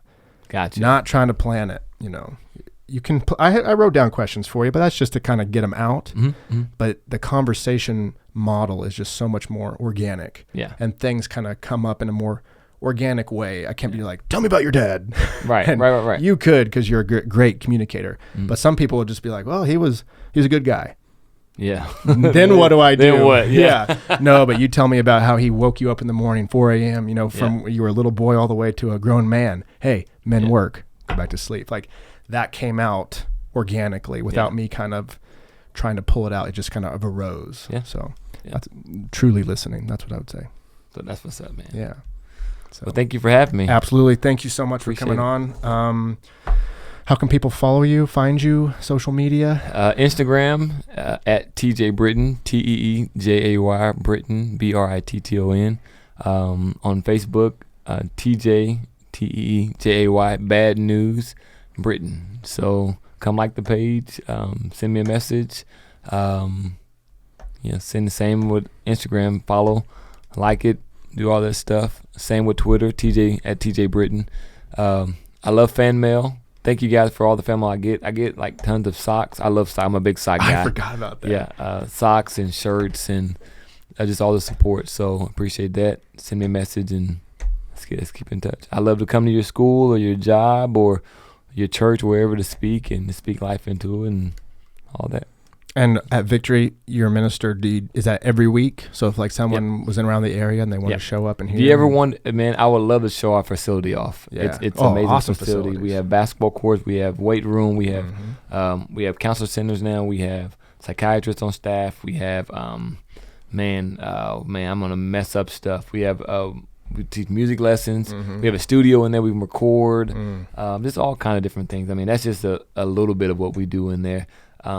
But I'm a director there, so I'm there Monday through Friday working. My beautiful wife, Brittany, works there as well. And I love you guys. If you're in town, give you a tour or just show you what we do and show you what I do during the day and things like that. Dude, amazing facilities. I love it, man. Because it used to be the old bridge for anyone around here, which as I was an old skater back in there. Okay, so then so it looks totally different than you, huh? It doesn't. It's nothing what it used to be at all. Wow. Yeah, but it's an awesome. Yeah, what has been done to it is awesome. Yeah, the gym, the basketball courts. In fact, I went to a Census Fail concert there one time. That was my first concert. In the right side, if you're looking at the building, it's on the right side. So have you been in there lately? I've only been to the gym side, not to the other side. We redone that too. Nice. I'll have to come by. Yeah, I gotta give you a tour. Yeah. I'd like to bring you by the studio as well. Yeah. Oh yeah, that'd be awesome. You give me some ideas as well. So if anybody wants to stop by Victory, it's in Joplin, Missouri. It's like right behind Sam's Club. Yep. In that area. 3405 Hammond Boulevard. Hammond. Yeah, it's over by the Hammond Center, which is right like beside a convention center or whatever. So awesome, dude. All right. Thanks for coming on. I had a fantastic time. Anytime you want to come on, please come back because it's been really fun. Awesome. Thank you for having me. I appreciate it. Absolutely. All right. Thanks everyone for listening, watching, whatever you did today. Please go follow TeeJay, see what he's up to. Give the YouTube page a like. Colton Seifert, like I said, I combined the channels, so SciFi and Friends and then Colton Seifert are on one channel. You can see the vlogs on there. You can see the podcast, all that kind of stuff. It's just a little bit easier to organize. In the description below, you got the Amazon affiliate link, Bitcoin if you're into that kind of stuff, the Patreon page, anything like that. If you want to support the channel, we always greatly appreciate it. So, yep, that's it. Thanks for listening. Y'all have a great week. Peace. This is only the beginning.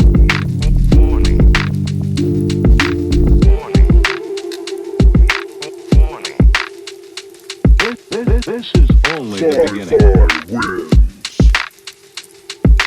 Warning.